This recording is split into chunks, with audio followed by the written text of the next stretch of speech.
Ladies and gentlemen, welcome to the winners finals of the Open Angel Arena April Major $5,000 prize pool. Sadly, we missed the first pick, or ban, I guess, actually, the first ban of the draft.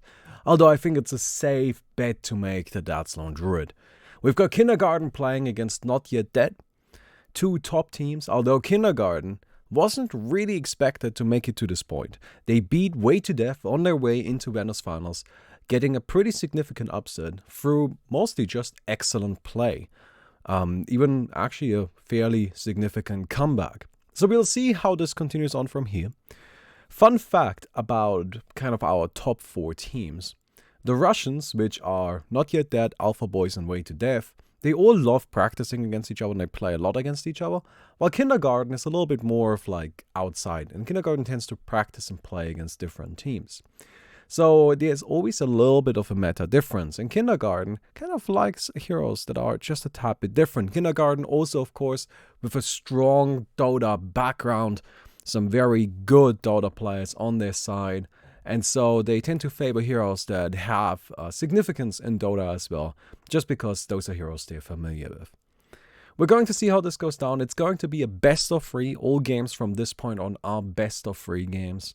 And I'm excited to see how it goes down. I got Hades joining me again. How are you doing, my man? I'm doing good. I want to see some good OA games. We had some really good ones. Kindergarten Gym and during data once we won that IO draw yesterday and just crushed the game when me and Unix were just like, there's no way that we're gonna win this. Like 1v5, not possible of the draw. I mean technically two, but it's been good. It's been good. I mean the OA community so far has just surprised me in some areas, I have to admit. A bunch of weirdos. We do have a second stream going on. If you want to see the loser semi match, which is, let me check really quick. I believe that's Way to Death versus Alpha Boys. If you want to watch the loser semi match, Way to Death versus Alpha Boys, that's being casted by Chris and by Unix over on Chris's channel. And yeah. So, we've got, in terms of bans, we've got Lifestealer, Phantom Assassin. Again, I assume that's Lone Druid, Bounty Hunter, Shadow Fiend, and now the last ban. And then we'll see how we go from here. Of course, Shadow Fiend already being taken out of the pool is important. That is a hero that we have seen a lot of. Troll Warlord also being taken out of the pool. So that's actually kind of interesting. Most of the really popular, really powerful carries, physical DPS heroes, have been taken out. I think pretty much exclusively carries. I know Bounty Hunter. Bounty Hunter is a hero that is played as kind of like an early roamer, early support, but then tends to transition into definitely more of a carry role as well. Wraith King being picked up first. Wraith King always a very scary hero. And no Spirit Breaker Darks here yet. We've seen a couple of those, maybe some Chatterjee Spirit Breaker again. Yeah, players definitely That's always favor getting those like big rollers early on. You know, like generally they favor, let's go to make sure we have all of the like super powerful carries, you know, the cores that are just the absolute powerhouses of the game. And if we can't get those, let's make sure that we can fight early. So they get heroes like you mentioned, that Spirit Breaker, like that Darkseer, or in this case, the Wraith King.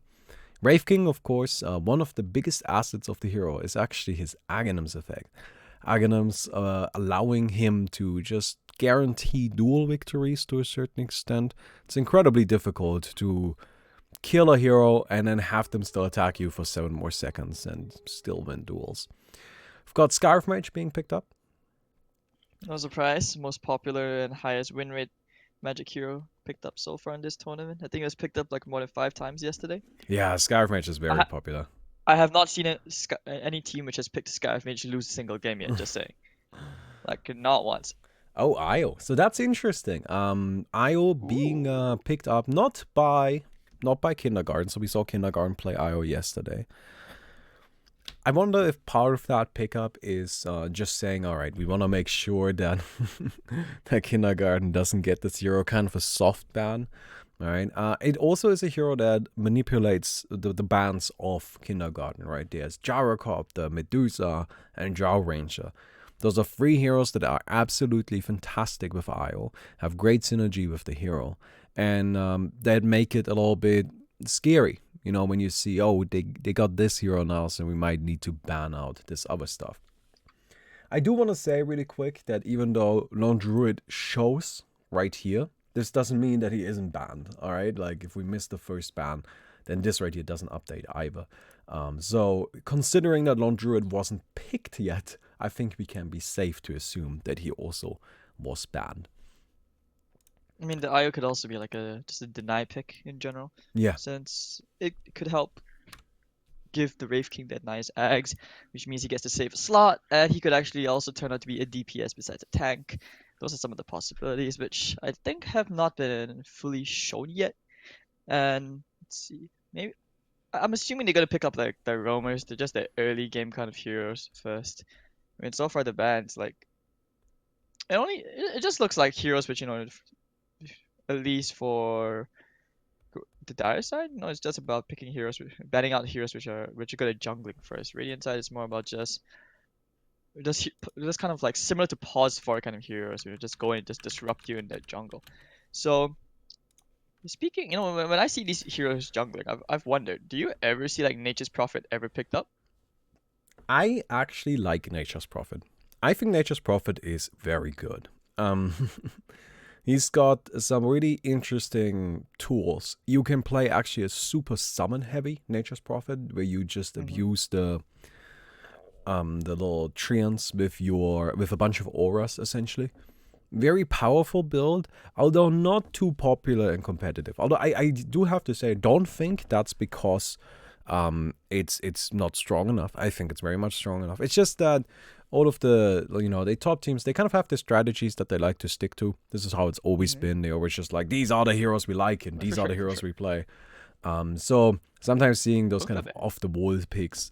I mean, probably something we'll see game 2, game 3 if we're gonna see it. Game 1 tends to be safe. Clinks is interesting. feels a little bit like they've scrimmed against each other because they ban out Kunkka. After all, Shadow Demon and Bane are just like heroes which you don't want to accidentally help a Kunkka set up. And I mean, actually, just to touch on a bit more of the Nature's Prophet. Okay, just quickly clarify. Does the Ags work the same here, just like it does in Dota 2? Like Yes. if you kill someone with the ultimate, you get like the super creep. Yeah. And also Yeah. the treants are buffed pretty significantly. So if you get, I have actually played Nature's Prophet with that before. It's really difficult to get an Aghanim's kill, right? Because you can't like as easily bounce it between units. But if you do get an Aghanim's kill, I think you can create treants that have upwards of 12,000 HP. And Holy like, shit. So like if you were to say you stack a camp, you bring them out to super low HP, just go with a Nature's Prophet all. Next thing you know, you have like what 10 super creeps just running at you. well, no, Aghanims Does it work? only creates super creeps if you kill a hero. Oh, okay. If you if you use have the Aghanims and you kill a regular creep, then you just get a normal treant. But if you kill a Okay. hero, you get a super treant that has 3 times the power. So we've got Mm. Lion being picked up. I like the Lion a lot. I think Lion is just one of those fantastic heroes to just blink in, get some quick disables in there. Uh, it's funny. I think it's actually especially good against IO, because against IO you really want to slow down the IO and stop him from just going too nutty, and you just hex him out. He also works surprisingly well against the Scarif mage, because you can actually just kind of like drain the mana. In the early game, that does make a big difference, like Scarif mage does like to spam a lot, and if you take his ability to spam away, then the hero just becomes significantly less impactful. We've got Timbersaw coming out as well as Barafoom. So I like this. This is already a little bit different in terms of draft, right? These are some heroes that we have seen the heroes before, except for Clinks. I don't believe we have actually seen Clinks before. Um, but most importantly, these are heroes that we haven't seen in this composition. Radiant is still very much lacking a carry, though. They do have some good options available. Dire, Mm-hmm. on the other So this hand, Klink's ult's like different in OA. Does it like get more overpowered? I'm actually not sure. So let me be completely honest. When Klinks was originally like when we made the game, Klinks was actually really super Uh-huh. overpowered, because creeps get really big and then you kill a creep and you just have infinite stats, right? All right. So what we ended up doing is we like manually re-implemented Klink's ultimate, and we made it have we made it have a limit on how much power you can get from it. And then Klinks got reworked and got his new ultimate. Now, I do not know if we ever actually added in a new ultimate, because with every other hero, when Valve changes something, they automatically update because we don't change the abilities of the heroes, we only change the numbers. But with Klings, we actually have to manually put in the Klings ultimate, else he'll just keep the modified one that we gave him. And I'm not sure which one he's got right now. So that's just gonna be a little bit of a surprise, I suppose. Whoops. We'll see how it Strategy goes. ban. I mean, I would like to see, like, imagine that the new Clinks all like the huge wall of just baby Clinks would just start hitting on you. It can get super overpowered in fights, especially if Clinks gets to a super fat level of farm. Yeah, I And could definitely see that being fairly powerful. We've alright, got so right Chatterjee now being Timber. banned, and there's TA. So Right that's click. Oh, uh, TA. yeah, so now a new hero, now somebody we haven't seen before. I Open like her. traps. She's good. She's really good. First of all, she farms incredibly well, even like at level 1, right? And then also she just does a lot of damage. Like it's that simple. She just hits really, really hard, and that's nice. So I'm pretty excited to see this TA. We'll see how that turns out. Dire now looking at their last pick. Gyrocopter is here that's still in the pool, which I think Gyrocopter wouldn't be a terrible choice. I wouldn't be too surprised if they go for more like an Ogre Magi, though maybe a Jakiro, something that's a bit more tanky, a bit more frontliney. We'll see what they do. They have some good options against TA. Something which does well against TA. I mean, they have right click in the Clinks, but they don't have frontliners, you know. So Yeah. or Darkseer. Okay, so that's your utility tank. Yeah, again, like somebody like a Darkseer Nix. works fine. It has to be a Pertso Nix. He loves the Nix Aghanims. Just waiting there at high grounds and doing the duels. That's always fun to watch. I mean, it's already annoying enough in like normal Dota, but seeing it's even more annoying in OA, makes me wish that some of the ideas from OA actually was implemented into Dota 2. Well, we've got ourselves some interesting teams here. I'm excited to see how this goes down. Excited to see how this goes down. So, let's quick look at Klings. Yes, that is actually the Burning Army. That's gonna be exciting to see. Scales pretty nicely. Some nice jumps on the high levels. That's a scary ability. Gonna be an attack rate of 1. Count of 6.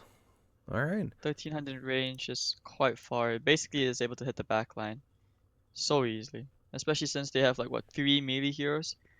TA's range isn't very far, so Clinks can actually do quite a lot if they somehow manage to clear the rest into the Darkseer ultimate. But I think the big focus here is probably on like Io Skyriff Mage. That's probably the combo they're looking for, since Skyriff can do so much damage just with an Ethereal Blade and Concussive Shot. Yeah, maybe we'll see that, like, you know, Dagon IO again that we had yesterday. But I think that was more of a, we are winning, so we're gonna go ahead and buy some items that might not be the best items, just to kind of show you how much we are winning. But yeah, we've got ourselves some nice heroes here. I'm excited to see how this goes down. It's definitely a little bit of a different meta game already, and I'm always excited for that. So we're about to go into the first duel. It's going to be game 1 of Not Yet Dead versus Kindergarten. Kindergarten, of course, our heroes from yesterday. Not Yet Dead, the villains. Nobody wants Laranol to win. Their name actually gives them such a good run if they were to go through like the lowest bracket, for example. Yeah, that's true. Actually, that's if they get knocked out, they are not quite dead. Not yet dead. That'd be so cool, because not only that, imagine they go to like the lowest bracket and somehow go straight to the grand finals still. Oh. Perfect story. Alright, so TA falling very low, no refractions. You know, level 1 Psyblade is not the strongest. And now everyone's just gonna go in. Io and the Spirit Breaker. Beautiful sustain out there. Okay, nice quadruple stun. Scabble. Timber Chain, I'm not sure if that was the best idea, but it looks like the range is just gonna get wiped. Io, Darkseer, and Spirit Breaker doing so much work with the double Ion Shell. Yeah, that was brutal, honestly. I do have to say, I think Scabble going for a greedy build here. You can see he skilled Timber Chain first. That is a better farming tool than Whirling Death. But Whirling Death is very obviously better for team fights, especially early on. He could have used that to cut down that Spirit Breaker very easily, but chose to go a different route. And I feel like that may have contributed just a little bit. Vox, in the meantime, being hyper-aggressive, running in. Go and leech some experience, and oh, we've got a pause. And so I actually haven't asked yet. So which draft do you favor? I'm not sure. I think both teams look really solid. I think they look fairly impressive, and they have a good strategy, good goal in mind. I have to say, I think the Darkseer pick to deal with the TA's refraction is probably gonna hurt a bit. Despite that, I'm still gonna favor the Radiant. Because, you know, you get a BKB, you'll be fine. I mean, I actually thought of like a really annoying Darkseer because Darkseer, besides being tanky, you kind of want to maybe get a little bit of DPS out. So this could be a really good game for Radiance as well, especially since it's against TA, and they have a lack of physical damage enough as it is, like the Wraith King. Yeah, maybe. We'll see what they go for. Generally, Darkseer tends to build a little bit more tanky. And since you do have a Klinx is a very kind of burst-heavy hero, so you don't want the fights to take too long. But I don't think Radiance is a bad item by any means. You have to keep in mind it also provides a little bit of evasion. That helps. You know, against Timbersaw, you don't necessarily want to overcommit into physical damage. Another little encounter right here. It seems Laranol gonna be beaten up. Oh, they actually get a kill. He's still alive. Spirit Break is still standing. Oh, this IO is doing so much with the heals, dude. It's insane. And so he's gonna be scattering his little legs to the shrine. And do they still want to chase with this? Probably not. IO's actually happily just standing in front. He's like, alright, come at me. Yeah, this is the power of IO. This is what the hero's good at. You know, you come in out of nowhere, provide a quick heal, and all of a sudden, your team is just looking fine. Got the second bounty rune spawning. I know that the Dire loves themselves some bounty runes, and they will absolutely fight over them with everything they got. It's gonna be a nice 2-2 split though, both teams getting their two bounty runes. They're gonna get the IO kill. He is way too aggressive. I like how Blue is just baiting him in to the Timbersaw, and Timber is like, bring him to me. Serve me my food. And Lion's dead. One of the big reasons why teams like Timbersaw so much is his ability to farm very, very quickly. Alright, he's got the Timber Chain, low cooldown ability that does a good amount of damage. It's got a good burst in damage from level 1 to level 2. Allows him to just clear out camps very, very effectively. So you can see Timbersaw already kind of keeping up even with the base farmers. You've got the Klinks, of course, just sitting all the way in the back, and so is the TA, but TA also a great early farmer. Radiant already pulling ahead in levels just a tad little bit. It's still very even. I mean, anything can happen. It's just the first deal advantage. It's not even that big one, but look at that Iron Shell just burning through the refractions, and then there we go. TA. It's so hard to do anything, but because of her damage, a Spirit Breaker actually can't get that kill. Alright, looking for the stun. I guess this should be the Spirit Breaker being there. Wow, the crit from Blue. Very nicely done. Yeah, I think another reason, I'm actually starting to realize that another reason why teams favor Darkseer is because once he's level 2, he just surges into the enemy jungle. And if they have lack of stuns, he gets to place the wards and they have no idea where the wards are. Yeah, he's very fast. And he just got a lot of good tools, you know, all of them work very nicely. I don't know if you know this, but can creeps attack the Klinks ultimate skeletons? And if so, will skeletons attack them? And Skeletons only attack heroes. They don't attack the creeps. I mean, skeletons attack everything. Like, you can't... I've never actually seen them attack like creeps in the game though. Like, usually they would prioritize heroes. No, that's not how the skeleton AI works. The skeleton AI is actually very straightforward. Like, they attack anything within vision as long as their last target was lost. And the only way you can manipulate them with, like, to attack a specific target is if you throw the Wraithfire Blast at them. But they will attack towers and creeps and anything. I think maybe we are talking about the wrong skeletons, though. I'm talking about the Wraith King skeletons. Oh, Wraith King skeletons. Okay, yeah, then they do attack the creeps. I thought you were referring to like the Klinks ult, like the burning army. You know what? I see where the confusion might be coming from. Those are both skeletons. Yeah, so I was like, army? Alright. So, I was wondering if the Wraith King skeletons can attack the Klinks skeletons, and if they do, can they kill them? Oh, nice steal from Blue coming in, making sure they get their corner camp. And they're gonna get the Spirit Breaker. Things are not working too well. I gotta admit, like the Radiant are doing so well at controlling this Darkseer Spirit Breaker. Yeah. And because of the next assassin who has level 2 Carapace, anytime they try to go near, he just presses E, and both these two melee heroes are just stuck there looking quite silly. Yeah, they're doing really, really well. And I also like that they are just kind of sticking to the fundamentals of the game. You know, you can see they're just saying, no, we're going to farm up our side of the map. You know, we're going to take the corner camps and we're going to go to make sure we get capture points early. Right, as soon as the capture point spawns, somebody was on there. Dire side, a little bit slow on that. So they'll get their boots just a tad bit later. Vox also not going to be able to actually finish up his boots yet. So that will delay them even more. And at this stage, Radiant is quite a bit ahead. I mean, this is not yet dead. They're not being very coordinated as well. Like Skyrav, Darkseer, and Spiritbreaker, I feel like they're trying to do too much. Like look at the way they just constantly split up and just giving away actual like points to the Radiant. And now Skabo is actually going to be able to do so much. Shrine's already been forced to be popped. The Templar Assassin probably has to go into the meld just to survive. This actually doesn't even need it. And look at that. Timber just destroys the Clink so easily. Darkseer's going to try and chase Skabo down. Corey? It's a long chase. He has to surge. 8 seconds. TA. That Deso man doing a lot. He's actually going to be clearing the stacks. And oh, this is not very good. Yeah, this Now is rough. just go ahead. And if they get this Ancient Camp, that's actually going to be a huge deal, right? You can see they're already 9,000 gold ahead.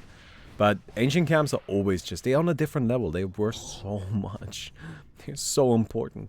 But at the same time, they realize how dangerous it is. So for now, they're just going to chill. Nice finger. Gets himself that clings. They actually pull Roshan. Roshan is not too happy about it. And down he goes. I'm going to have to pay for that. Now, and they Kindergarten, start. they're the ones with the, a lovely advantage. Oh, they're very unfortunate. The Prowler booting Skabo down. Lots of unfortunate deaths going on. Yeah, they've got So I can themselves. see why the TA is so popular. Look at the double damage when he just clears through all the camps. They've already overtaken in terms of points, and his net worth is just so far.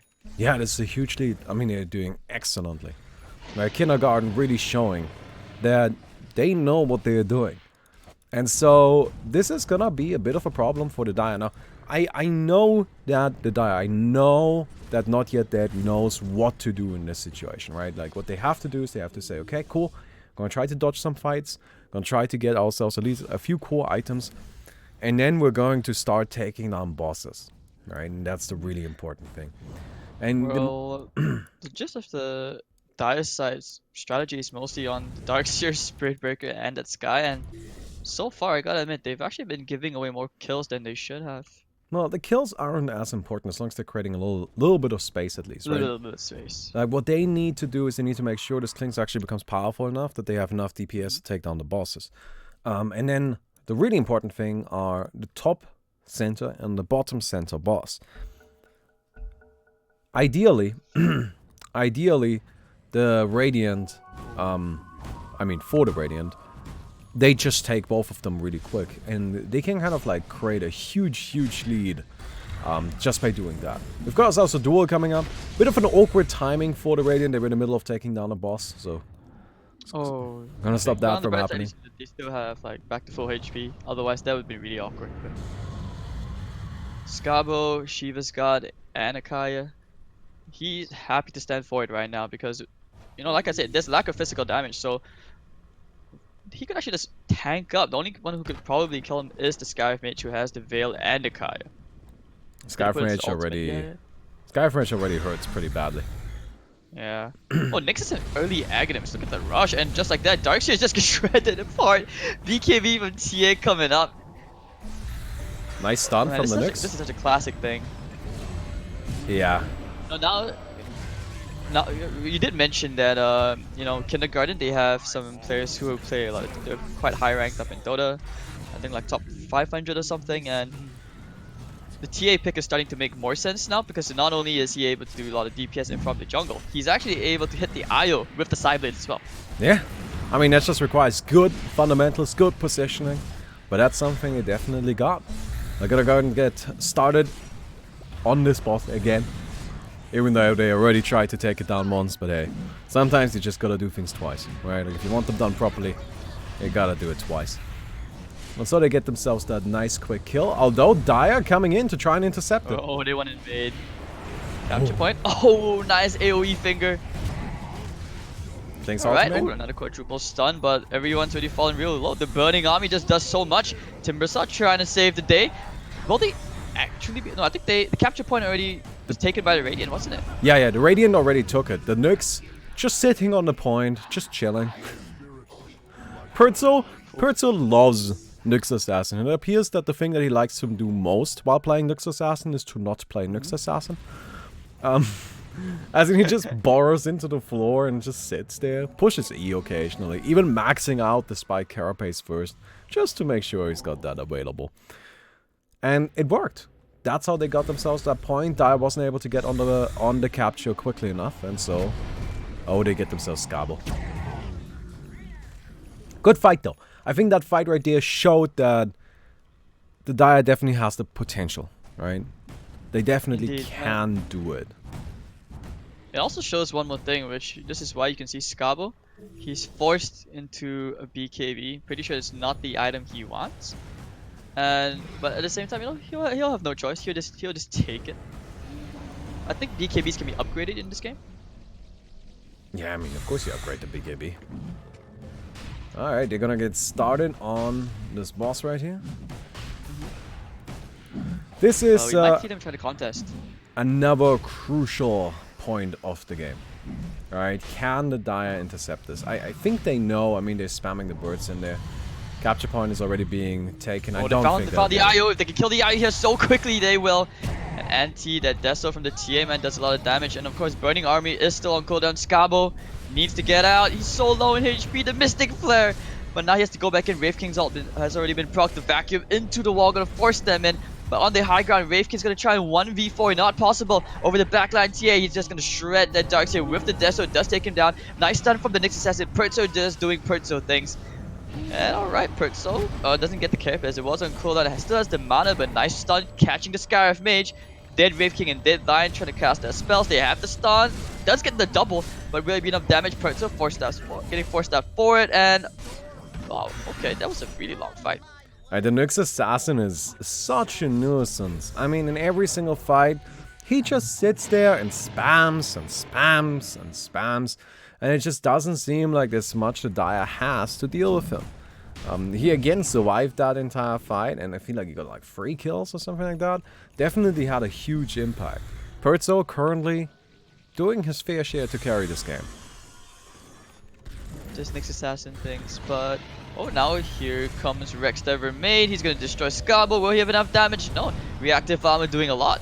And now they have to back out. Nyx Assassin's already dead. Will you just barrel in and just try to fight? The Mystic Flare coming out. Wraith King doesn't have ult. Oh, 1, 2, 3. Actually, 3 people dead on the side of the Radiant. And now they start healing up around the shrine. Not yet dead. Imagine if they pick Wraith King. Oh, they found someone. Ayo. In the wrong neighborhood. Finger. Oh, wait. He didn't use the finger. Okay. Oh, we've got another quick pause. Yeah, no, he did definitely start up that finger, but the poor Io couldn't even live long enough to see that. Of course, it's actually a little bit unfortunate for the line. You know, you want to start building up that finger damage, but not today, my friend. Not today. But so far, in terms of timings, I mean, is there any team which you feel like doesn't scale as well into the late game? Because for me, I feel like that could be the Radiant and just Timbersaw. Perhaps it's because I haven't seen Timbersaw.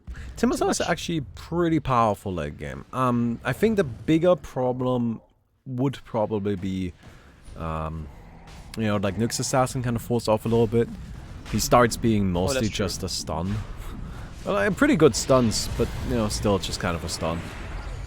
Once BKBs come online, once BKBs are used frequently, Nyx just kind of starts mattering a little less. But then again, Radiant also has the Wraith King. Scabo actually at the back, getting destroyed by the Io and the Clinks. Not sure why he tried to 1v2. There is a lot of damage. Don't forget the Satanic on the Io. What a beautiful item to see. No wonder the Clinks couldn't die. And it looks like the Radiant will be forced to retreat. They have bit, you know, they took way too much here. Bit more than they could chew. Meanwhile, Perzo trying to be a hero. Caught between 4, and they will slowly chip him down as he is taking a long time to die. Don't forget, Aghanims on Nyx means he does get extra regen. And 40% damage reduction. The what? 40% damage reduction. Yeah. Like that's the reason why the guy isn't dying. So they take themselves a boss. And this is important, right? It's actually so crucial to see that the Dire can still take these bosses. Now, this is where I think what the Radiant should do. And this might be where a little bit, look, there is a bit of an experience difference, right? Like something we always say with the OAA top teams is there are teams that are good at OAA and there's teams that are good at Dota. Right? And I feel like this is a prime example of this. Kindergarten, a team that's really good at Dota, and Not Yet Dead, a team that's really good at OAA. And I feel like Not Yet Dead would really prioritize getting these 2 tier 1 bosses in the top left and bottom left corner of the map. Because that would just kind of put the Dire into a situation where they just cannot catch up in tier 1 cores anymore. It is not possible. And they have to make up for the difference in tier 2 cores. But Radiant seem to prioritize getting themselves these, the tier 2 in the bottom center. Big fight. Oh dear. Massive fight. Trying to steal the capture point. Wraith King, that ult not gonna do too much as, you know, yeah, they're dead, but they can't kill anybody. Oh, I was actually dead. Maybe they stand a chance. Nyx Assassin into damage reduction. Klink's trying to bring him down. Hurt so again! Every time!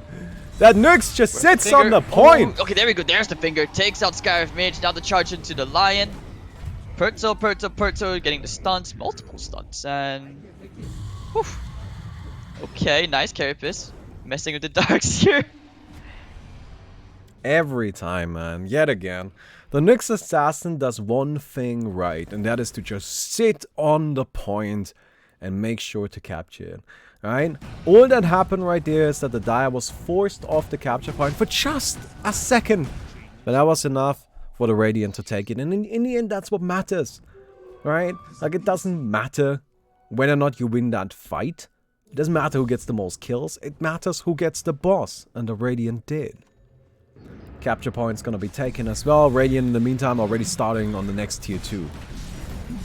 So they're really trying to push that advantage, right? Like, get themselves ahead on tier 2s as well. Nyx Assassin bursts down. Oh, he gets skewered out. Oh, the vac. Nicely done. Drags 2 out. Wraith King's actually gonna go down again.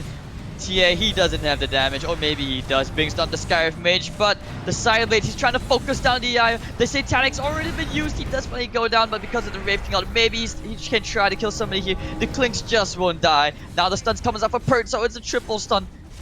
Where is the damage? Is it there? He's gonna barrel back into the ground. Scarbo, he's been left alone for way too long, and Clinks will finally die. So it looks like this time the capture point will go to the Radiant, and they pulled the net worth back into their favor. Yeah, Radiant, they're just continuing on with their onslaught, right? And Nyx Assassin, by the way, I love everything about Perzo. I love so much how he's playing. He's got himself a force staff just so he can, when he gets Barra pushed out of the capture point, just force staffs himself back in. Got a team fight. Alright, so there we go. And that's the IO, the Satanic. Oh, it was almost enough. He may actually start to get him. He may need a bit of damage. Scotty's probably not the item, 2 already dead. And Blue, he still has that ultimate, so things are definitely starting to look a bit favorable to the Radiant side. There we go, there's that AoE finger. Spirit Breaker. Right, he's dead. And now it's only the Darkseer left, 1v4. Without the TA, how is he gonna kill them? He has no damage. He just has the Solar Crest and the Ion Shell. Nice dodge. But is there a chance to just leave him alive and just try to gain that money? No. You just kill him right here. There we go. Ouch. Finger damage. More finger damage. Every kill he gets, that's basically 350 extra damage to the finger, which means that at the moment he does like what, 1.6 with each finger. Oh, he does way more than that. He's got a bunch of spell amp. He's got the E-Blade. This guy melts people. They're gonna go ahead and take down this tier 1 finally. Right? 60% more. So that's about 2.3, 2.4. Oh, Jesus. Look at Radiant's movement. Not Radiant, sorry. Dire's movement. They know this tier 1 is still alive. They want to get it. And this is exactly, you know, this was, I feel like, actually a pretty big blunder from the Dire side. Like, the Dire took a bit of a risk with their strategy, you know, making, basically saying we want to make sure to lock you out of tier 2s, not so much out of tier 1s. As a result, they didn't manage to lock them out of tier 1s. There we go, the vacuum. And they try to nuke heroes down. Wraith King will pop. So it means the ultimate comes out. The finger, they take care of the Clinks, and that was what they needed. There's no more damage left. 4 heroes dead. And it feels like Kindergarten. They figured out how to play. And that is ignore the IO and burst down the Clinks. So Yeah. Darkseer left alone. Will they get the finger kill? Yes, they will. He got 2 finger kills that game. So that fight does 450 extra damage now on that ult. Yeah, I mean, 1500 damage right now, and you know, of course, gotta keep the spell ump in mind. So, Lion hitting hard and a big AoE as well. They're gonna see. Alright. It seems like they're gonna go and take down the tier 2s on their side. Twins. Hey, yeah, gotta get started on that. Octarine core things and oh my god, man, I'm loving the Lion pick way more than I should. I know it's dirty, but Oh, just so good. Lion hasn't even started being dirty yet. You just wait until he's 25. That AoE hex. So what? Ah, man, that's Oh, what that's it's about. this is like what, only foreplay basically. So This is not even like what the Lion has been doing so far is strong. Don't get me wrong, but it's not what you pick the hero for. You pick the hero for the AoE hex, and well, we are about to get there. As well as actually a bunch of other important talents. We've got the Wraith King, almost level 25, so the reincarnation. Now gonna be casting Wraith Fire Blast. That's a big one. it is actually. I don't think you go for the vampiric aura lifesteal here. No, never. You always get yourself that There's no AoE. physical DPS here besides the TA anyways. I mean, even in normal Dota, you'd never go for Brave Fire, like the Vampiric Aura boost. The I've seen it sometimes, but that was like the pause 3 utility kind of Wraith King. But it never really got to that stage because Wraith Kings, the games would be over by then. Yeah, of course. If you're playing support Wraith King, where you would be going for it, the game doesn't last long enough. But even then, you want the Wraith Fire Blast. Like, it's really, you're giving people the choice between a little bit of lifesteal and a Ravage. Oh, Wraith King, oh no, the vacuum everyone so low. They've come in at the right time, then Dari could find the biggest opening. Down goes Timbers on the rubber supply. Everyone's bleeding. And with the reincarnations up, can they kill anything? They're trying to retreat, but even when they're dead, nowhere is safe. So Lion! and the finger can't kill anything. Or did he? Oh my god, he actually got 2. He did get 2 and kills. they managed to steal the capture point. Yeah, that's the Lion. important thing, of course. Io also now level 25. So, both teams are getting to the point where it starts being really crazy. Actually, something I completely forgot about. Fun fact about Klings. Klings has a split shot at level 25. Yeah, I love that. It's so annoying, even in pubs. So, that's actually something that I completely forgot about. Split But shot. yeah, but that means that you can split shot with IO again, right? Like the same reason why you would want to pick Medusa or what's his face? Gyrocopter or Drown Ranger. Klings has that same ability. Split shot heroes. So thinking outside the box, they found the hidden cookie. And now where are they headed to? Going for another boss? Yeah, they're going for the Alchemist one. Why is the Alchemist called Second Day Spider? Oh, it's because he throws those purple jellies? Okay, so it's we made a custom game called Second Day of Frostibus for the Dota 2 Frostibus custom game contest. And in that custom game, there was an enemy that we were particularly proud of, which was those little spiders.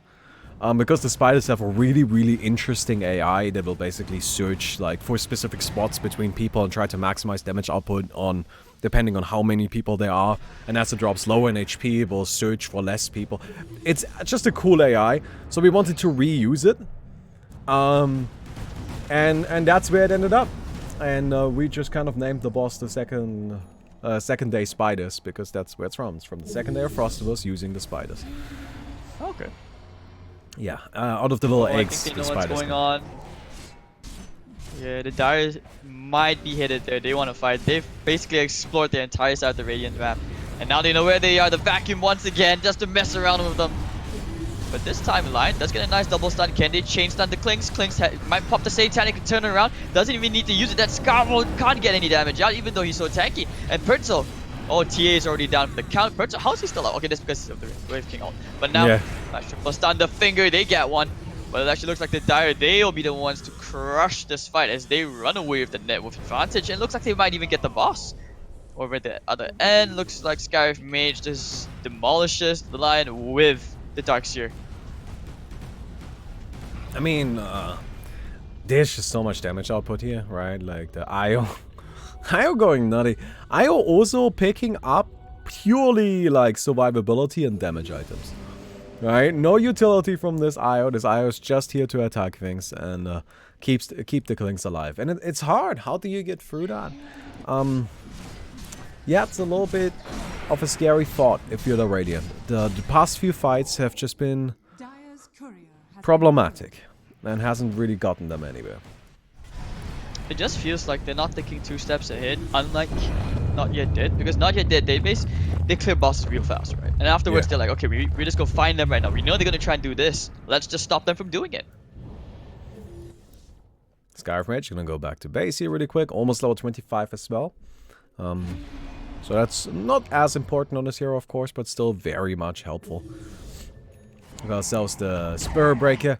Spur Breaker at level 25, 42% chance to get a greater bash. That's also why you see a lot of attack speed build on the hero, like Sokras and Yasha and Kaya get that agility going. Because if you attack quickly, you bash a lot. Although, of course, Spur Breaker has the problem of having a bad base attack time. Mage on the run, he did... Oh, he actually was using the illusions to try and block it, but... That was a nice bit of micro. Almost worked out. But the BKB was super long from the Scarif Mage. Otherwise, he would have died there, I think. And actually, I also realized that, I mean, in some cases, I guess, it's not too relevant, but if 25 ton he went for the Vampiric or a lifesteal, Wraith King with right click can actually be quite viable, because it's basically, it's so strong. It works just really good with the Mortal Strike. Are you still trying to convince me that Vampiric Aura is Yes, at I am. all? No. I refuse to believe that it doesn't work. Vampiric Aura is you are comparing a Ravage to a Morbid Mask. Like, it's just That's not... actually a really good comparison. Oh, they want to try and fight here, Scarbo. Oh, but then again, the duel comes out the perfect timing, 3v3. It's going to be the TA Wraith King next against the Skyraf, Spinbreaker, and the Clinks. Wow, TA? Everyone just dies. She just got melted. Shit. Wraith King's back up for the second time, but they were just sending him back from whence he came. And meanwhile, on the other side, you know, Timber and the Lion, not much damage against Darkseer IO. But I think they will do just fine. Where's the finger? Looking for the E-Blade, trying to save Timbersaw, but actually ends up killing him instead of the E-Blade. That's Scotty. Okay, he's back up. Oh, he wasn't dead. That was the E-Blade save. Okay, my bad. Confusion. AoE Hex.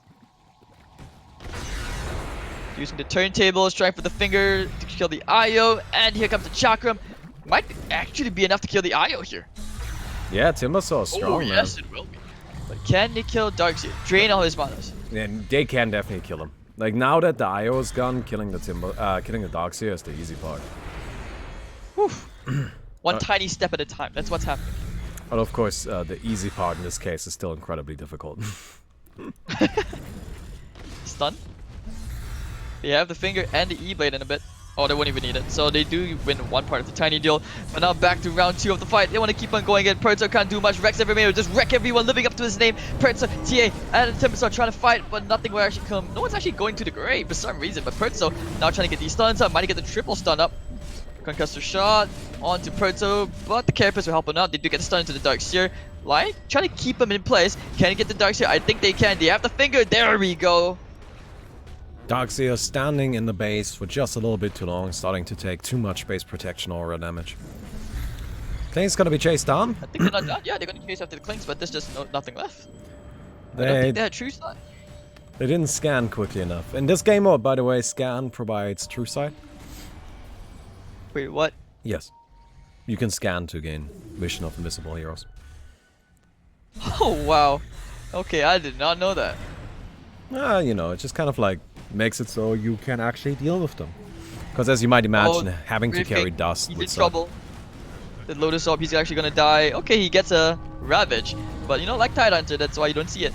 Okay, so now going in with the Chakra back and pulling that 3 back inside into the Mystic Flare. Everybody's dead. Make it 4. This is just a disaster. They just run away.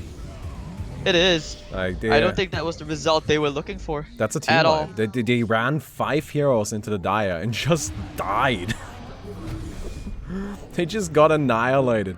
I mean, they did get a... Actually, they didn't even get a kill on the Klinks. Klinks just died to the boss. But I feel like they were so nice and coordinated in the early game, and I'm lacking that a little bit. Like, what is this right now? Like, this right here, what is this doing? I honestly don't know. They're trying again. Okay, Burrows in. Maybe might get the change. Nice Stuns. finger. Wow, the finger, but no one's dead. Everyone's just so tanky. You have the Satanics, Oh! and it honestly doesn't matter. Whoa, Timber, that was really close. The Whirling Death attribute reduction was almost enough, but okay. I think he might have to get rid of the Kaya and Sanj. It's not really paying off at this moment. He needs a tiny bit more damage, maybe an Aghanim Scepter or something. Yeah, Let's talking look at about this flicks. that, like I also do feel like maybe the Radiant side, it's just their items are just so greedy. Right, you've got an Aghanim Scepter on the line, which I understand you want to do damage, but like Finger of Death is just not gonna win you the game. Right, like disabling and eliminating the IO and the Clings, that's what's gonna win you the game. Nice Hex, that's exactly what I AoE need. Hex, but the vacuum Ooh. catching too. They need to get the stuns. They will find 3. Can they kill the Scarif Mage? He's actually been able to run away 2 already down. Where's the finger? It's already been used. 2 down for the count and make it 3. One more time. TA, he just looks so useless, so helpless. You can't do anything. They're actually going to ignore him. It looks like they find the Wraith King. Oh, for shame. They can't kill anything. I think this might be it. That was probably the game-winning fight, I have to feel. I mean, there have been quite a few game-winning fights over the past few minutes. The Dire side is just so overwhelmingly powerful right now. And here's what bothers me, right? Like, I don't think that this is unwinnable for the Radiant. But the Radiant just keeps running at them and then dies. And it doesn't do anything. Like, you're not getting anything done by doing that. I think they were Nice trying jump. to fight when the BKBs were down. That's basically what's happening here. But oh, Wraith kicked the crit. Oh, maybe this might be onto the IO. Shiva's got the finger. They get the kill. And of course, there goes Lion with the blink range and getting the Scarif range. There's 4 heroes down, and I think that's the result they were looking to achieve, but took way too long to get. And that was, like I said, when the BKBs went on cooldown, they wanted to try and fight around that timing. Nice. Scavo gonna go ahead and just take down a few more creep camps, hoping to get that big level 40 or even just 37. He's about to be able to level up his abilities just a tad bit more, so it's fourth level of the ultimate. That of course goes a long way. And honestly, that's, I feel like, something that the Radiant should be looking for. Like, get those higher levels on, especially their casting orientated heroes. So Timbersaw looking stronger and stronger by the second. Yeah, I feel like another point into the Timber chain might be good. But overall, I do have to say, I agree with you that, like, you know, the Kaya and the Sange, just generally the very Kaya-based playstyle they're going for here. I don't know if that was the way to go, right? Yes, you do magic damage, but that magic damage is just not enough. And honestly, But I can't understand why they want to keep it, because it's 34% spell amp, and that's quite significant. But you could have gone for a lot more items, like. yeah, I mean, at this let's stage you face it. have to keep it, right? Like, you invested The too Hex much could have into been so it. useful. Oh my god, the clicks, the finger, they actually burst him down. This might be it. Is this a tiny comeback? But okay, just as I said, I think I may have just jinxed it. Darkseer, he's already used the vacuum. Nothing he can do over the back. They're just going to focus down the line, which they finally will kill. TA, well, he finally get that damage out. Scabo's actually the one to get the kill into the IO and the Scarif Mage. And now he's even going to get the Spirit Breaker as well. And they want to Final chase after the Darkseer, that surge, lasting for a very long time. It's gonna be the final duel. As the Spirit shows, can the Radiant hold on? They do have a Wraith King with an Aghanim. Oh no, maybe not. This could be it in game 1. They've already lost 3. They need to kill somebody here, but they can't kill anybody. All the BKBs are up. Everyone's immune to damage. 1, 2, 3. And this should be a GG. Game 1 going to not yet dead. I mean, that was just super well done. Incredibly impressive. And that's what they needed to do, right? That's what Not Yet Dead needed to do to win that game. They played that very well. They got that IO farmed out quickly. And if I had to kind of like point out one moment in these matches as I guess the winning moment, right? I think the Radiant didn't quite use their advantage enough when they had the ability to like really lock the Dire out of tier 1 and tier 2 cores, right? They let one slide, frankly speaking. There was just one boss that the Dire was able to sneak out from under them, and they really didn't need to let them do that. And then, of course, once the IO was online, the IO Klings combo just being absolutely devastating. That really cost them. No, we'll see if there were moments, right, of brilliance from the Radiant side, despite being so far behind. They could actually still take fights. It's just that. Do you notice that before the final deal, they committed their BKB, so when their BKBs were on cooldown, they actually did not have BKBs for the final deal? I'm sorry, I didn't quite catch that. Oh, as in for the final duel, they didn't have their BKBs because they used it just before the final duel. Well, they would actually refresh in the duel, but that just doesn't matter, you know. Like, the biggest problem was really just the physical damage output from the Klings and from the IO, and they just didn't have the disables to stop them, you know, especially through the BKBs. All right. So we going to a quick break for game 2 coming up soon, right? The game should be starting in just a second. Wait, Okay. there's no flip. 1 second, go for game 2. Yeah, let's go and go to a very, very short break while we set up the next game. I've got some clips prepared from yesterday. If you guys want me to clip some more things, some cool moments that happened today, so I can add them into the slideshow, then that would be awesome. But for now, we're gonna take just a short little break. I take this Sven. Could end up in a disaster. So it looks like they might all transition down here. Okay, that's not desirable. Oh yeah, you gotta be careful with that. You gotta be really, really careful with that. Oh no, they know they've lost the Terrorblade, so Radiant trying to force a fight here. Troll Warlord pushing in, but he's not going to be able to find anything. His BKB is going to wear off. Looking for the little new bosses. So with this boss, you actually only have to kill one of them. You don't have to kill both. No, you have to kill a specific one. Oh, by the way, take it! As well. Troll Lord or Ol, he's not going to be able to fall, but he's disarmed, so he can't get anything off. In the middle, right click from the next. Ooh, that heal!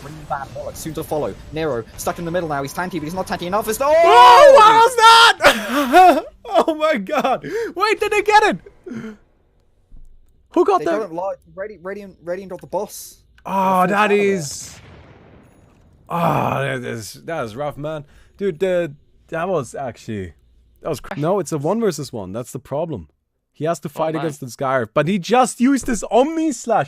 Why would you use your Omni Slash right before a duel? Yeah. I like how he's even just waiting there. Skyriff is like, come at me. It's fine. Well, he needs to wait now because Omni Slash is on cooldown. Ultimates do not get refreshed. Are you serious? You're gonna disconnect, and I'm gonna disqualify everybody in this game. Oh my god! Because the Skyriff was disconnected! The Juggernaut now counts as having won the duel! Wait, are you for real? Yes! Oh my god, what the So the limit has been extended. I told you there was a chance! I think they will find Peacemaker. Yep, they do find the Spirit Breaker. There we go, 96 to 98. Really, and they have to back off. Here comes the Shiva's got to get the vision now. Gets the double stun. Beautiful stun from the Nyx. And there comes the comeback. It's 98 to 98, 99 to 99. With 100, and they will force the final duel. Team White, what a perfect timing. They could not have asked for a better fight. That was beautiful, that double stun as well. And they picked off the Barret at the start, so there was no bashes to deal with. Cat to make Max fat, and spam this wiener to make Neil a wiener. Oh yeah, you gotta spam the wiener to make Nail a winner. Wiener. Alright, Lifestealer versus Juggernaut. Can you do it? Omni Slash. It does actually a good amount of damage. See, this is what I meant, but it's not gonna be enough. It is! Oh my fucking god!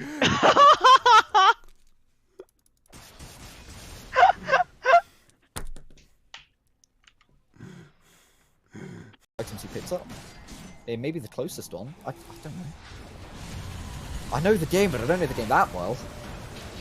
Woo, let's go. And Drow, this is going to work one more time. 1, 2, 3, 4, 5, and that's just basically everyone dead. Look at that. IO, Rampage, maybe? No, denied. Man, Yep. Ultra why would you Rampage. do that? Why would you do that, Creep?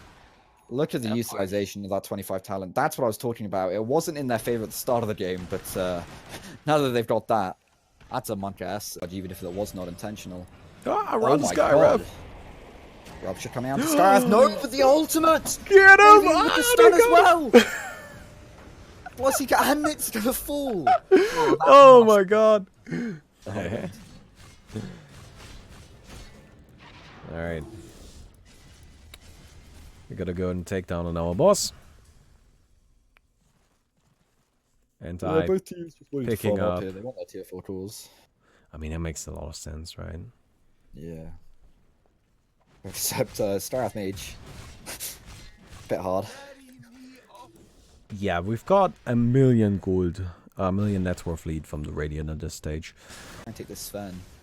Could end up in a disaster.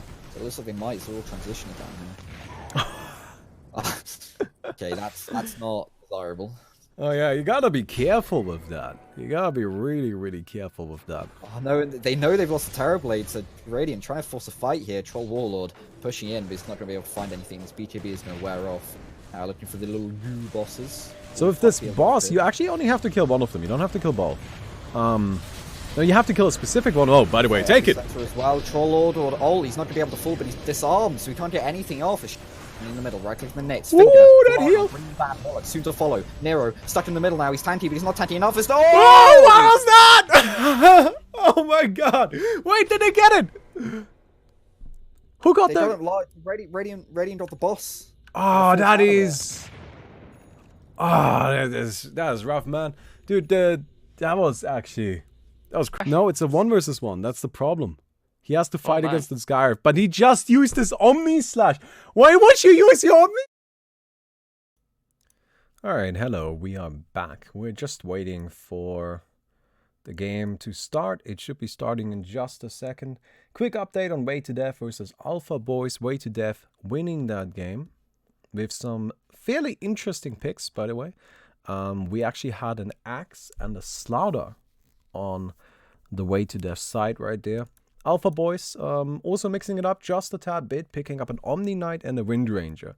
So we definitely still have some heroes left to see and still some things left to watch. And we'll see how things go down. The game has now started, so now it's just a matter of waiting out the delay for a little bit. And then we're ready to go into the next match. These are all best of 3 matches, by the way. So if Kindergarten wins this one, we'll be going to game 3, and if Kindergarten loses it, then well, I guess winners finals is over. The winner of this match moves on to grand finals. Grand finals will be played without an advantage, meaning that the team from winner's side and the team from loser's side will just have to play a normal best of 3, and whoever wins that wins the tournament. Now, no matter who wins the current best of 3, they are not going to be knocked out. They will instead be put into the loser's bracket, where they have to fight the winner of Way to Death versus Alpha Boys. And the winner of that match will then move on into grand finals. So, everybody in the match we're currently watching is already guaranteed 3rd, and everybody in the other match is already guaranteed 4th. And we'll see. Well, we'll see how it goes from here. Anyway, the game has been found. I'm trying to join to spectate. Although Dota... Ah, there we go. Dota is now officially playing along. Thank you, Dota. I appreciate it. And we'll be loading into the game. What's up? Alright, so how many more subs are you're getting this stream with the waifu pillow? Oh, we had 750 right now. So we have 50 more to go. For the waifu pillow. How much is one of those anyway? I have no idea. Let's quickly Google that. Waifu pillow cost. Like, is it like gonna be cost effective for me to even do this, or is this just a scam? Dude, it's $9.50 for the pillowcase. So. Well, that's a case though. Like, am I just gonna stuff it with random pillows? I mean, you could. You could do that. You could get those, like, do you like Overwatch? You could get one with May. You could get a Diva Bunny, Mercy. What does chat think? Oh, they've got a almost nude one of Sword Art Online. Asuna. Perfect. That's exactly what Oh, I good. need You in got my 3 more life. subs. That works. You see? So we are now I watched it waiting. We're now in the actual draft for game 2. Do I have the... No, I do not have the proper winner. I apologize for that. Let me go ahead and fix that. Here we go. Not yet dead is actually currently ahead. So, got Lone Druid being banned out again, as well as Phantom Assassin. I really do have to say, I get Lone Druid. I don't really get Phantom Assassin, but I guess teams really don't want to play against Phantom Assassin. Bounty Hunter, Lifestealer. I mean, yeah, crit is nice, don't get me wrong, but like...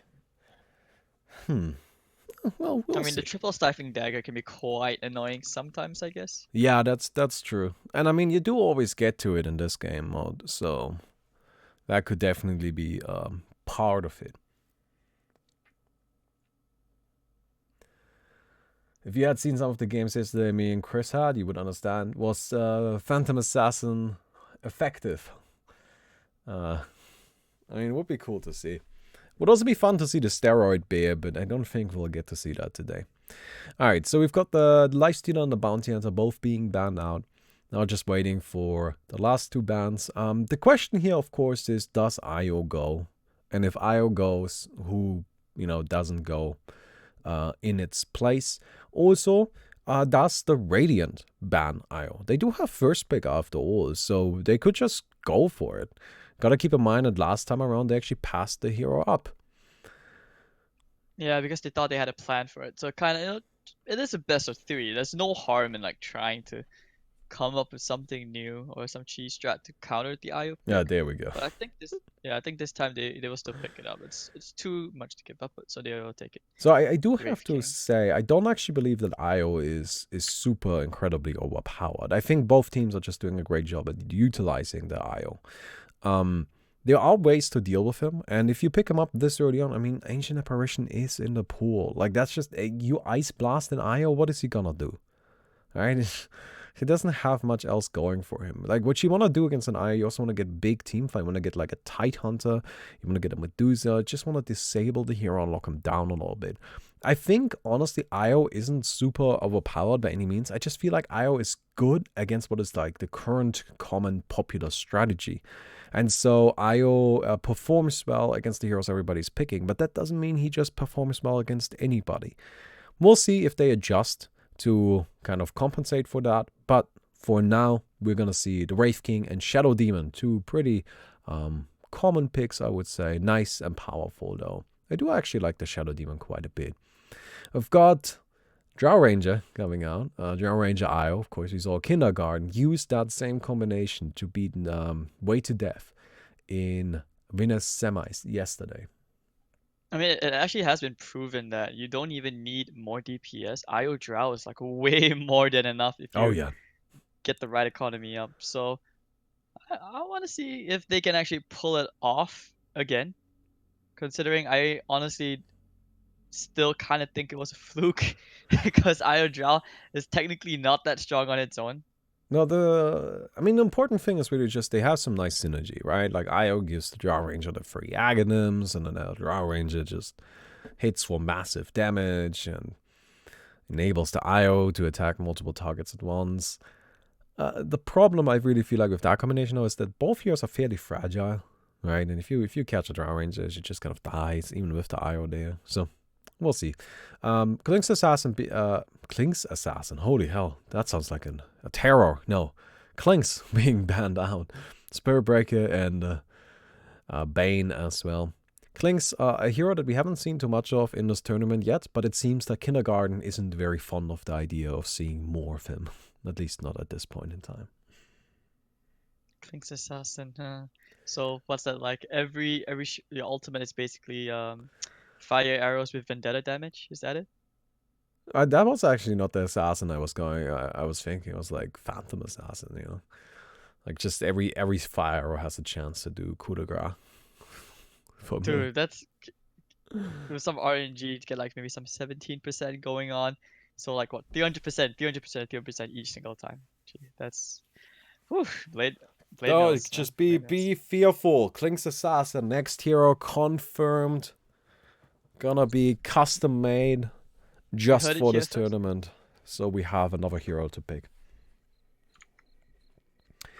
Shadow Fiend being banned out, so that's actually not too surprising. It's more surprising that the hero made it all the way into the second banning phase. But yeah, just a good hero, just very powerful. And at this stage, I feel like we're probably gonna see a little bit more of the Dire's strategy form, right? So far, I feel like they just have some nice, solid supports that will work in pretty much any lineup. Now we'll see what exactly they plan on doing with it. A hero we haven't seen too much of, which is actually a bit surprising, because I know he's very popular and he is very strong. It's actually that Huskar. Huskar not been picked up all that much. And I feel like against Drow Io, the biggest weakness of Io, right? The biggest problem the hero really has is before he starts going mega nutty, you need level 25. And level 25 can take a while, and that takes a while. Like, it's simple, it just takes a while. So maybe you can just go hyper aggressive and shut the IO down before he gets there. Or you pick Ancient Apparition and disable the healing. I mean, that works too. But so far, like all this theory, I understand it, but it seems like it's only good if you shut the IO down early, and you have to try and snowball from there. Because if if you have so many frontliners or heroes which can just give you sustain, like IO late game so far in OA is just disgusting as a support. Like he's just so hard to kill, and not to mention the IO attacks what the allies targets, and if you get a satanic with that, it's almost impossible to kill him. I actually like the the Winter Wyvern here if they could pull it off. Oh, Winter Wyvern, a hero that, as I've mentioned before, I'm a big fan of. Fun fact, really quick, in the other game, Alpha Boys versus Way to Death, Alpha Boys actually picking up a Lycan. Interesting. I wonder how that's gonna play out for them. Over here, though, we see a Kunkka come out. So we're gonna be sailing for the high seas, my boys. Gonna be cruising through the ocean and throwing booze at everybody. Although, honestly, mostly ships. Have we actually seen a Kunkka yet? We have seen Since- Kunkka banned before. I don't think we have seen him picked. Kunkka is very powerful. Like, there's absolutely a certain level of respect that you need when you're fighting against the Kunkka. Although, and this is something that I suppose is a bit different from normal Dollar, Kunkka is almost exclusively played as a support. You never see him played as a core, really. The cleave is just too difficult to get regularly, like to consistently be able to hit multiple heroes with it. We've got a Drow Ranger coming out. No, Drow Ranger. Wind Ranger. I apologize. We do also have a Drow Ranger, but we also got a Wind Ranger. So, Wind Ranger. Never forget Windrunner. Yeah, never forget. I'm still sad that they didn't change her ultimate to be called Wind Range. When they changed it. Anyway, I just feel like that would have been a quality meme. But yeah, a Windrunner, I like her. I think she actually is nice because something you may have noticed that a lot of the IOs, they don't really go for that much damage. Like, they go like 1 damage item, and then other than that, they mostly just try to stay alive and provide healing. But against Drow Ranger, you have to get Wind Ranger. Oh god, I can see this will be a problem. Against Wind Ranger, you have to get MKB, right? Like, else she'll just never get hit. And that might be a problem. Wind Ranger also, of course, being a good invisible hero. Like, Windrun providing invisibility. She'll just be able to sneak around the map. Like, it's nobody's business. Oh, one thing I would like to see, because you mentioned about, for example, like a Lion, there's always the 300 range attack. So 300 AoE hex, and they like scaling damage on like the finger. Why don't they take things one step further? Say like a super greedy position for like a Legion commander. You have that AoE press the attack. It's a heal. It's a purge. You got deal damage to scale with. I mean, why don't people play that? It seems so broken on paper. Yeah, we've got a little bit of a pause right now because an unfortunate disconnect from the drafter, the captain from the Radiant side. Hoping they'll be back soon. Doda's best enjoyed with friends. Nice tip, Doda. Actually true, though. I never understood the appeal of playing Dota on your own. Why would you do that to yourself? You grind rank, Why? hone your individual skill. Why? Who cares? Nobody gives a shit. I care. Why? That's what I thought. Alright, it seems we've got our reconnect. Nah, man, dude, come on. We in Southeast Asia, we like our tryhards.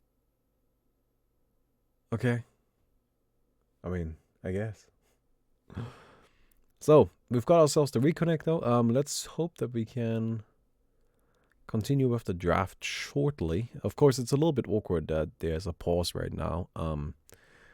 But I mean, I think I don't believe that this is like an intentional disconnect or anything like that. You know, it is custom games. People do sometimes just get disconnected. There's nothing you can really do about it.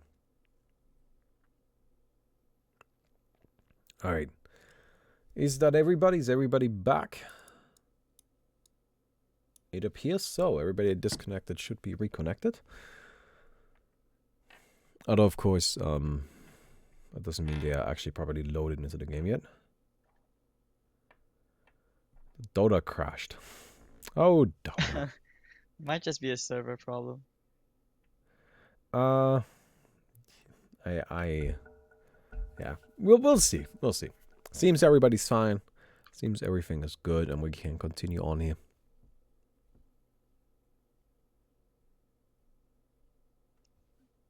Alright, so oh, you still didn't answer, dude. Like the Legion Commander. Why don't many people play that? Oh, sorry. Got a bit distracted.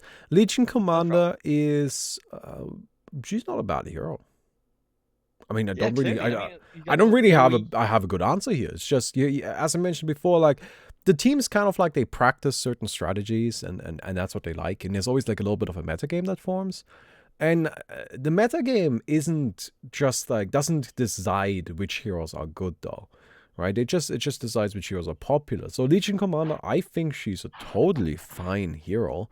I actually feel like she might not be a terrible choice against a hero like a Drow Ranger or an IO, because you just kind of like duel them with Aghanims, right?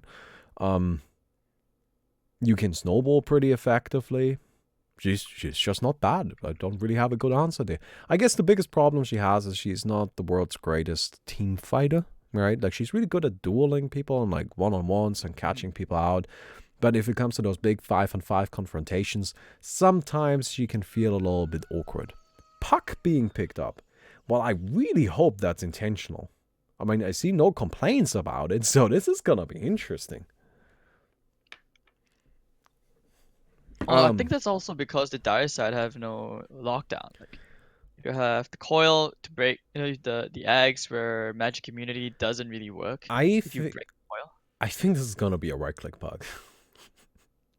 Oh, right, the coil where it just amplifies your attacks, but you just attack every single one of them like a machine gun. Yeah, the coil, like at level 25. Oh yes, dude, I have not seen that in like over 2 years now. I'm not even kidding. And then you link up the IO, and you just attack the entire team, right? Like, I mean, that gotta be the strategy here. What can possibly go wrong? I don't know. Yeah, but you know what I love about this? Like, I look at this and I'm just like, my immediate thought was, did they misclick? Right? So if you are not yet dead, you must be like, wait. Why?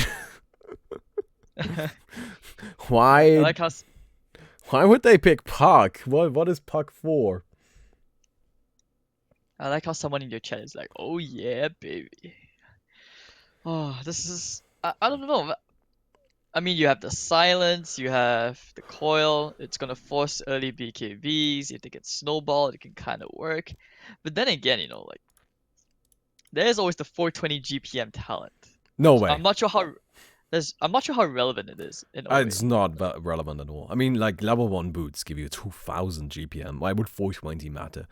Right, like, you never, ever go for the 420 GPM talent. There's no point. You go for the other one. That's, and I mean, that's what they have picked the hero for. That must be it. This is a very pause-heavy draft. In the meantime, let's go and just have a quick look over into the other game. Since we are just mostly chilling right now, you can see that Oh, can you see? How can I make this so you guys can see this properly? I don't know. Either way, we've got Lycan actually performing pretty well. Currently, Alpha Boys are using Lycan up 13-7. Go up against Way to Death, going for a much more traditional strategy. So, in the meantime, we go back into our draft. We've got ourselves a Pangolier being chosen as the last pick. So Pangolier, a hero we haven't seen too much of this tournament. Pangolier traditionally very popular though. They're a very popular hero, people like playing him. Honestly, I think people just like playing Pango. Like, it's not even whether or not Pango is like the most powerful hero in the game. He just kind of feels good to play. He is also one of those heroes where it just feels like he was made for the game mode. Right? Like, everything about him just suits so well. And -3 swashbuckle cooldown, dude. That's what you're looking for here. This constant swish, swash, swish, swash. Oh yeah, he also has a great team fighting ultimate, you know, with shield crash. I mean, max level shield crash, damage reduction per hero 20%. You hit the entire team, you're invincible, right? Dude, on paper that works if you get to that stage. But can he get to that stage? That's the question. That's always I mean, the big I question. knew the moment you were starting that sentence, I was like, please don't say shield crash. And I looked at it, I was like, oh shit, 20% per hero? That's broken. Yeah, but you do need it maxed out, and then you gotta hit 5 heroes, and it is definitely a little bit of a stretch to actually get there. On the other side, of course, we just got Casual Drow Ranger, and yes, it is a puck. So the 420 GPM talent has actually been replaced in OA with a +20 into all stats talent, which honestly is also not that good. Like, we are going to see the Dreamcoil Rapid Fire. Like, again, I have no doubts about that. That is what the hero has been picked for, and that's what we're going to see him. Alright, into the match we go. How's Puck's E balance? Is he invincible? No, he's not invincible. There's actually no way to become permanently phase shifted. This is an issue we have had in the past with Puck, where it was possible for Puck to become permanently phase shifted, but it has been fixed. Really? Why? Is it because... Why? Well, because we just like kind of scaled up the Dota numbers, but the Dota numbers already are so close to each other. So anyway, okay, we got a big fight right here. Next assassin's dead. Double stun never really came off. The orb not really doing too much. Trying to kill the AA, and it looks like Puck is in the wrong neighborhood. Probably has to back off. I like how he went for the stick really early, but 2 heroes already did. Wind Ranger not really getting much done. Also, it's a Drow Ranger as well. Drow Ranger just trying to right click away, will just get gone on. I like how everyone's just ignoring the Drow. Trying to salve up Puck. We'll get the Wind Ranger, so it's a nice 2v4 at the moment. Io's still alive. Has stick charges. Actually went for the balls. Can he kill the AA? Needs the orb. It's actually going to miss. Puck will get away to safety, just barely. I'm not sure the boots was such a good idea, actually, to be honest. Oh! Swashbuckle. And Scablo's dead. Hey, it was a little bit better than last duel, alright? Last duel went into... was a 6-0. Now this time around we got a 6-1. We'll take it. Puck already running over to the other side. Seems like he wants to start being annoying as quickly as possible. Which, I mean, that sounds about in character for Puck, doesn't it? Torrent coming out. They're gonna go and snatch up that creep kill and force the Pangolier away. Meanwhile, any draft you're favoring in particular, does the Puck pick just make you, make you so happy here? I'm excited about the Puck. Look at this, look at this guy. Look where he is. He's just right in front of the base. He has no respect, no fear. He's just gonna fight into the Pango. I gotta say, I'm not sure who I like more here. I think both teams are a little bit unconventional. They're doing some things that, you know, you wouldn't necessarily always expect to see. And yeah, I think there's a lot of potential on the Radiant though. Mostly, it's just Io. Io's really good. I like Konka a lot. This Nyx Assassin has definitely been doing work for them. So they've got like a nice mixture of powerful heroes, an unexpected strategy, and then just something that they know and that we have seen before. So Perzo and Nyx, name a more iconic duo in OA. Yeah, Perzo and Nyx, they definitely have been getting along well, and it's been very, very effective for them. They are picking up 3 bounty runes. Oh. Going on the Shadow Demon. One more hit. Nice. Just make sure they get it. Kind of low. Oh, actually went to kill himself at the NC. Wait, so why was Kunkka all the way in front of the enemy base? Like, what's the logic behind that? I mean, you want to just be aggressive. You want to go ahead and brawl over the creeps, right? And sometimes you just have to dive the base to stop the enemy carry from farming.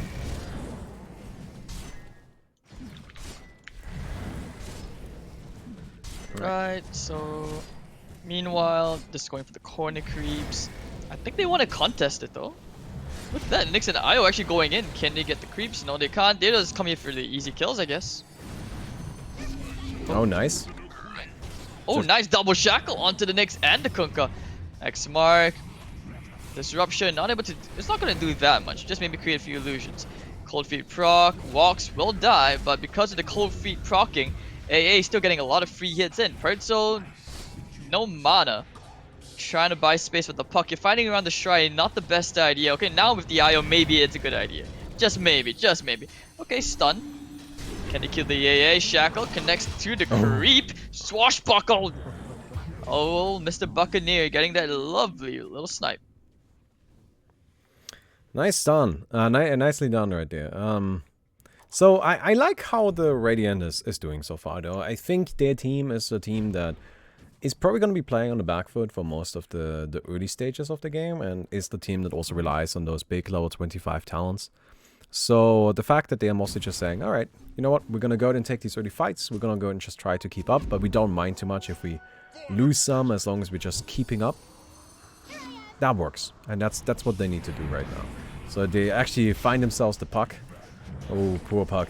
Probably not going to make it.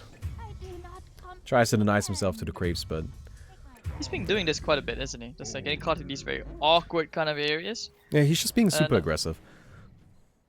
Sometimes okay, I have corrected it, Bomby. Like, I know I don't play OA much, but I'm pretty sure there's a distinct difference between overly aggressive and just plain feeding. I'm not so sure about that. Like, the puck is running in a lot, right? But he is keeping heroes busy. Right? And the thing is, like, because he's keeping them busy, he's actually stopping those same heroes from bothering his Drow Ranger. Which I feel like is the priority right now. You gotta make sure the Drow Ranger actually gets some money. Oh, they sniped that camp. Get it. 933 gold. That's a lot of money. Capture point is active. Scarbo gonna be sitting on top of it. Just kind of working towards his boots. And seems he'll be able to get them just fine. Mr. Random now coming in. Oh, he's gonna be forcing the IO off the capture point. Wait, is he actually going to be stealing this capture point? No, it's basically impossible to steal a level 1 capture point. Right? Because you're just in the middle of their base. But, well, I think he is. I mean, there's currently really not much coming from the Radiant to intercept this. Like, Scarbo's coming, but he chases them back. This is what I mean, like, this is how easy it is to kind of fight back, right? Like, a single IO has been able to scare Wind Ranger and the Wraith King away. TP in. I think they did manage to steal the corner creep. Meanwhile, the fight for that capture point continues. And the other one is also being contested, but... Well, I mean, it's 6 minutes in. Out. 6 minutes, the Dire gets theirs. And the Radiant is actually going to be a lot longer. But gotta keep in mind that these capture points start at 5 minutes. So these are definitely very much contested. Both teams saying, no, you're not going to get them for free. Although the fact that the Dire got theirs so much earlier is definitely a big deal. It's Assassin. He's found the Shadow Demon. No mana.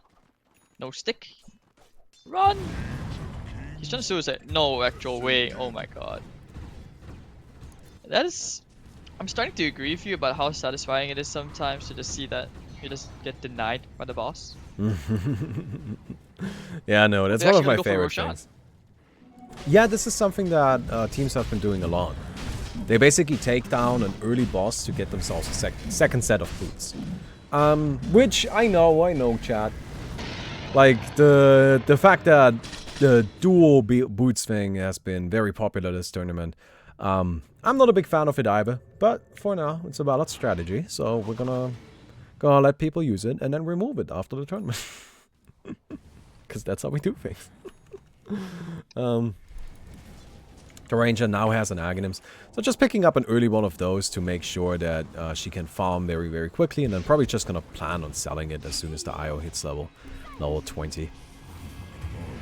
Ooh, solo kill here for the A. Meanwhile, I hear a boat coming in. They actually do take Mr. Random out.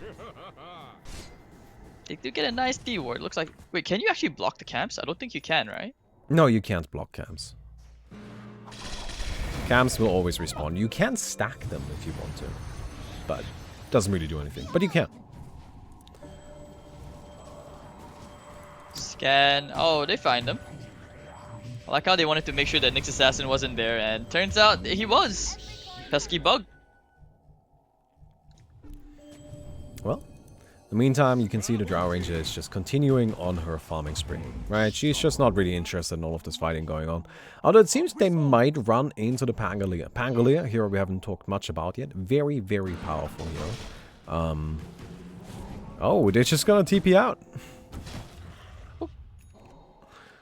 But will they come back? And I think they just sacrifice the IO, won't they? Yeah, they're probably just gonna Only sack likely explanation for that relocate. Yeah, he's already ditched him. It feels sad sometimes to be that IO, you know, you're just like, bye friends. Oh, Oh, he's invisible. what a player! Oh, he made Actual it! god, PogChamp. Actual god. Actual god.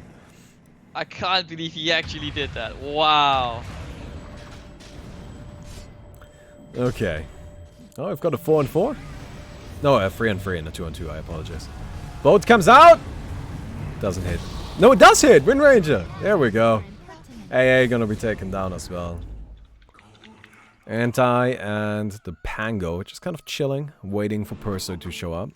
I mean, that seems unlikely, so this one will probably result in a timeout.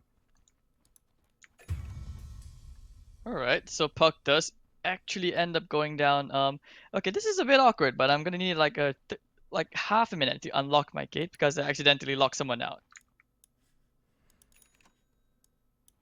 Wait, bomb me? Yeah. I'm sorry. I'm just gonna unlock the gate. I actually locked someone out. Be right back.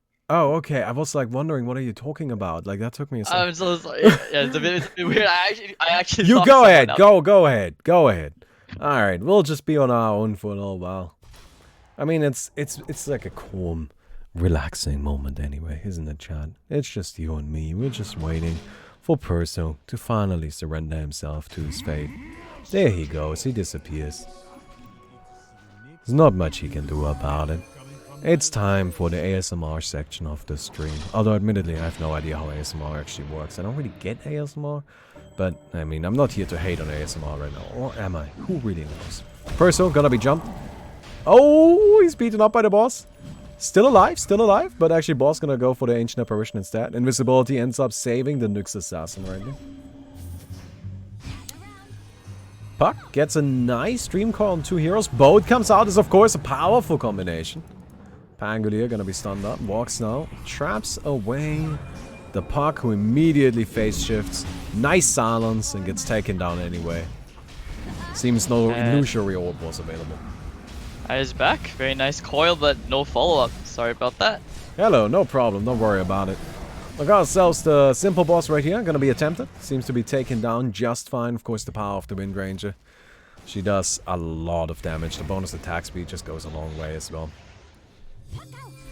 And they take themselves that nice tier 1 boss right there. In the meantime, Dire doing the same thing at the top lane. They've got their Nyx Assassin just sitting on top of the capture point, as we are used to. Why would you swashbuckle there? Okay, that's a very interesting case. Oh, can they get the A? I think they want to get the A. The arrow, one more hit. Should be him dead. Evasion. Oh, nice silence. Alright. Yeah, Puck blinking in. So Puck actually not going for Aghanims or anything like that yet. Oh, sorry, not Aghanims. Any right-click items, that's what I was trying to say. Not going for any sort of right-click yet. Just kind of chilling. Going for a pretty standard Puck build, being really annoying. Picking up an Aghanims, Blink Dagger, Yules, just kind of disabling things. I wonder if maybe that's just going to be the plan, you know? Just use the Puck as like an irritant. Just as somebody that will disable and shut people out of the game, but not so much be the primary source of damage. There's also one very useful thing about the coil, which we actually haven't mentioned yet, is he could actually stop Pango's ult in its tracks. Like if he uses the coil, Pango's just gonna roll in the spot. Yeah. I mean, we'll see, right? Like that's really just the big thing. It's wait, does coil break goes through stun immunity, increased damage from coil breaks? No. So how long does this stun at max though? 5.5 seconds. If you break it, that's rough. I mean, it's okay. 1.8 seconds is not a lot at the moment. Maybe if you get the scepter break, it's a bit different. Oh, he does have the scepter break. Oh shit. Okay. Okay, that's actually... It's okay, I guess. Yeah, I mean, he's getting there. He needs to level up a little bit more, but... I am just interested in seeing how this puck is gonna do, honestly. Like, I'm a bit surprised to see, like, Yules and Aghanims, but I guess maybe he just wants to be a pretty standard puck. He might just pick up, like, a single right-click item or something like that. Maybe he just doesn't bobble with it. No, maybe he just tries to be a puck, right? No fancy shenanigans, no Dream Coil Rapid Fire, although we'll probably still see it picked up. Or maybe this is just a magic build to dominate the early game, and when he needs to, you know, obviously late game when you have more money, you just kind of transition your items. Does that work? Transitioning items late game is not really easy, right? Like you can't just drop your items unless you have a lot of extra cores. So usually people tend to kind of like stick to a certain style of item, right? You kind of have to decide your item build and stick to that for a while at least. So yeah, we'll see. Anyway, we've got ourselves still a little bit of a pause right here with the puck. Lots of disconnects this game, which is unfortunate. I don't really know what's up with that. It's not really related to the game, because like if it was related to the game, everybody would be disconnecting, not just 2 players. So yeah, let's just hope they come back. I think earlier we heard Scabo say something about hotel internet. Maybe they're Wait, boot camping. hotel internet? Wait, what? Yeah, I don't know. I don't know where they're at. Maybe they're like traveling somewhere. Wait, so is this like what, 5 guys in a hotel just playing on their laptops using hotel internet? Is that it? Boot camp? I don't know. I don't know. Well, that's... How's the LAN cafe culture like in Germany? Well, there are no LAN cafes, so there is no Really? culture. No. Okay. It's I just- mean, they it used to be there used to be a lot of LAN cafes in Singapore, but then only like in recent years, everything just like all the LAN cafes are just not making money anymore. Rent is too much, so it's a dying culture, sadly. yeah, that's something that never really took hold here. Like I don't believe I've ever seen one in Germany. I've seen them in other places, in other countries, but never here. So we're gonna go ahead and continue on, rotating in to take this boss in the top area. Dire side is aware of this. I'm trying to contest this. But the Drow, you know, they're gonna be able to take the Nice boss here stream. nice and easy. Actually chasing them back. Wow, the Drow silenced. Why is she the one in the front? Yeah, take the core. Take the boss, guys. Boat comes on. Boss, they actually do get the boss. Nice. Rom, they need to kill the Wraith King. Actually, Wind Ranger trying to shoot the Kunkka down. Alright, that's nice and fancy, but Drow's trying to run. Still stuck. Shadow Amulet up. 3 heroes left. Oh wow, Drow's actually dead. But I guess she's coming back. Io tried for the relocate. That's actually not going to work out. It kind of backfired here. But so once again in his trademark little corner, it's under the underground. Yeah, Perso's just chilling. Perso's just happy, you know? He's just like, I'm a Nux. I do Nux things. I sit here until my team is back alive. Oh, He actually gets a may kill. not die. No, he died, but he got a kill as well. I mean, Look at the TPs coming in. They want to keep on going. Io's actually going to go down real fast. Needs help. The Heart's not going to do too much against the Wind Ranger's focus fire. But just as I say that, Drow, there goes a beautiful stun coming out from the Nyx Assassin. Perzo back into his wonderful trademark underground spot. And he's actually going to get them a huge win in that fight. Wow. Drow thinks that Scabo. Alright, the Shatter will destroy the Nyx Assassin. Good perks off the Ancient Apparition pick. You'll Scepter to disjoint the X-Mark. And Nice. that will be it. Nice, they got it. They got it. And that's why they like the Nux. Right? Like the Nux just sits on the point. It's like, you guys want to fight? Let's fight. I have all the time in the world. And he just stalled and stalled and stalled and bought them the time they needed. And in the end, they managed to come out ahead. Well done. I think we can be fairly impressed with that. Because that was the Kunkka, by the way, just picking up mostly supporting like aura items, which is what you would expect, right? Also, yeah, Sakuras, you've got the heart. Why would he not go for Aghanims though? Because if you have, like, you know, that's a good question. Have you seen Aghanim's ghost ship? Yeah. Aghanim's ghost ship, especially if you get the ghost ship fleet, right? It's very, very powerful. Also, you know, something to consider is maybe a refresher. Start working towards that. But I think he might just say that, nah, you know what? Like, I'm gonna hit my boat anyway. We've got the Dream Coil, so that's a pretty easy setup. And in the end, I have a different responsibility. You know, I need to provide the auras for my team to be able to continue fighting, and that's pretty reasonable.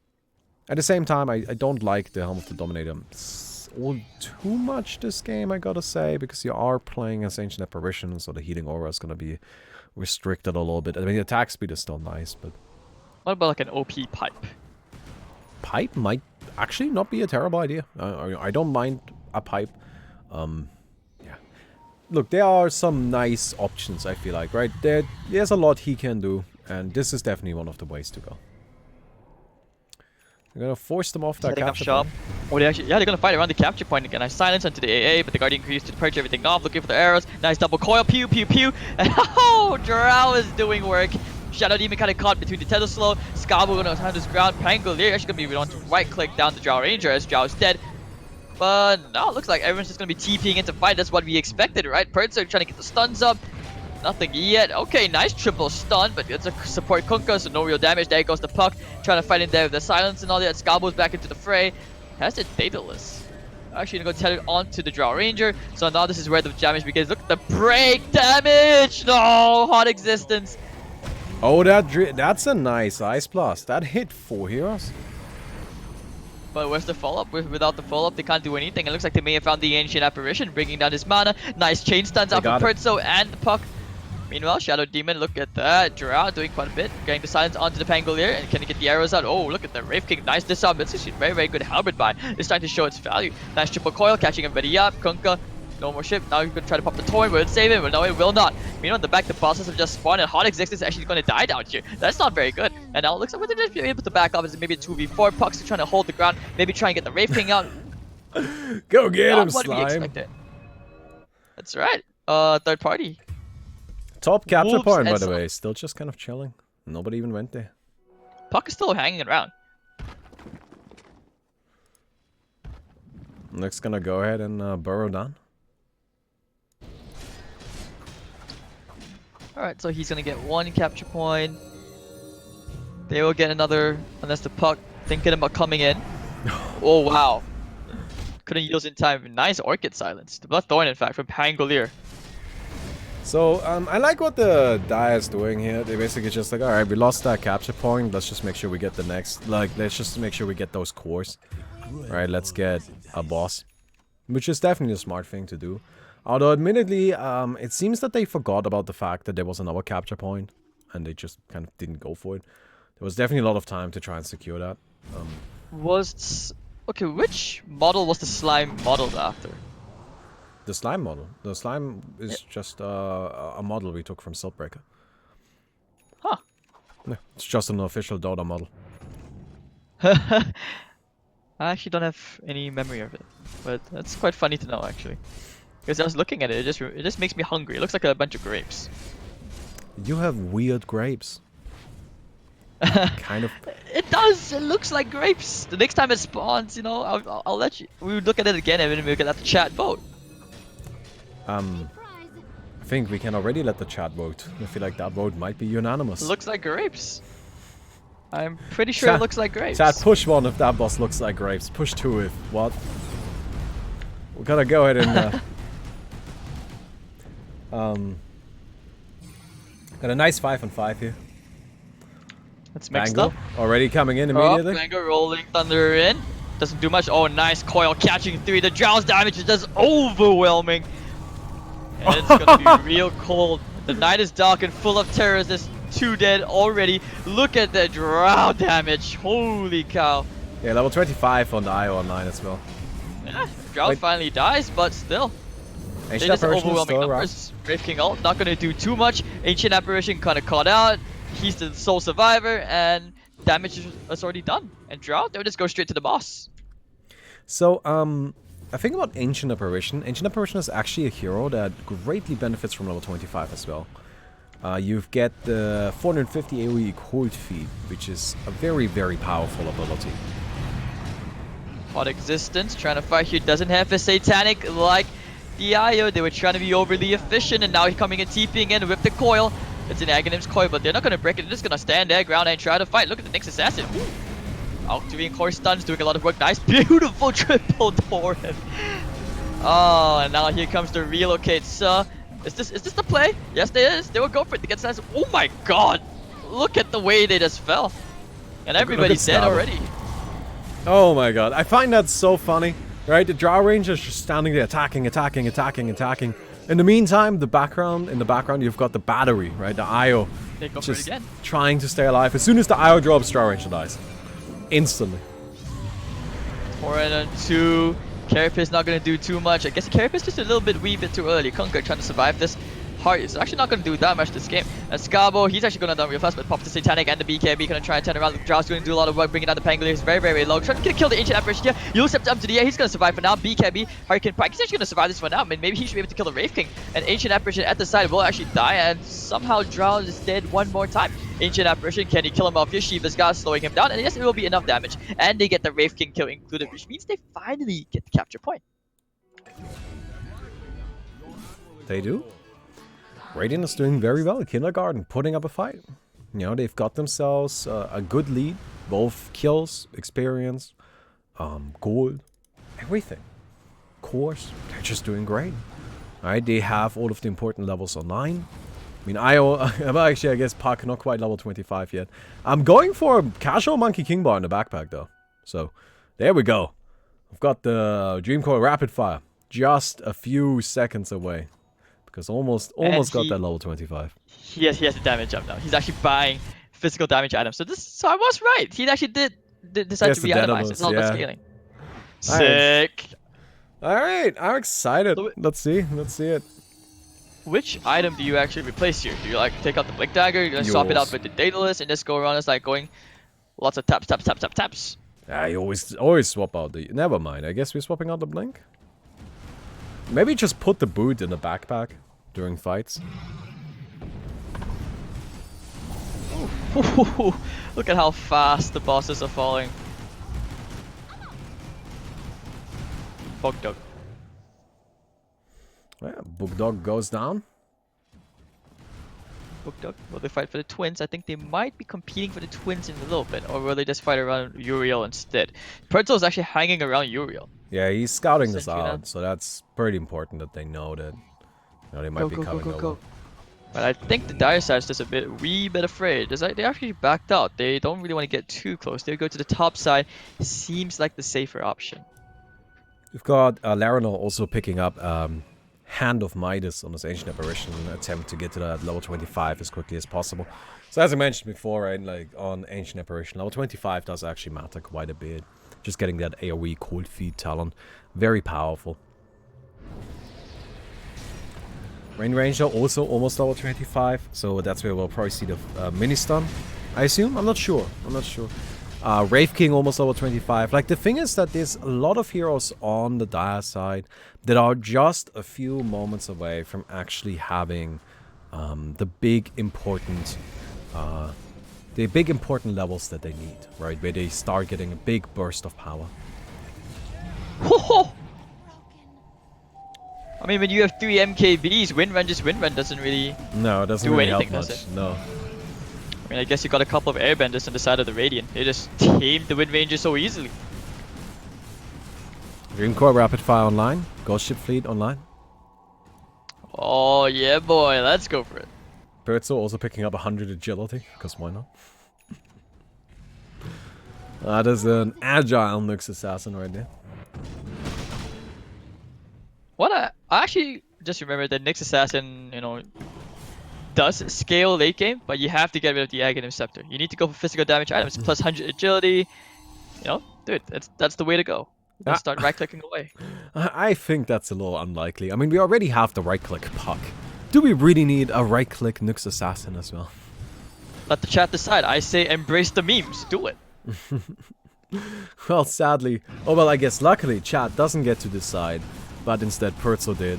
And They say yes. They say yes.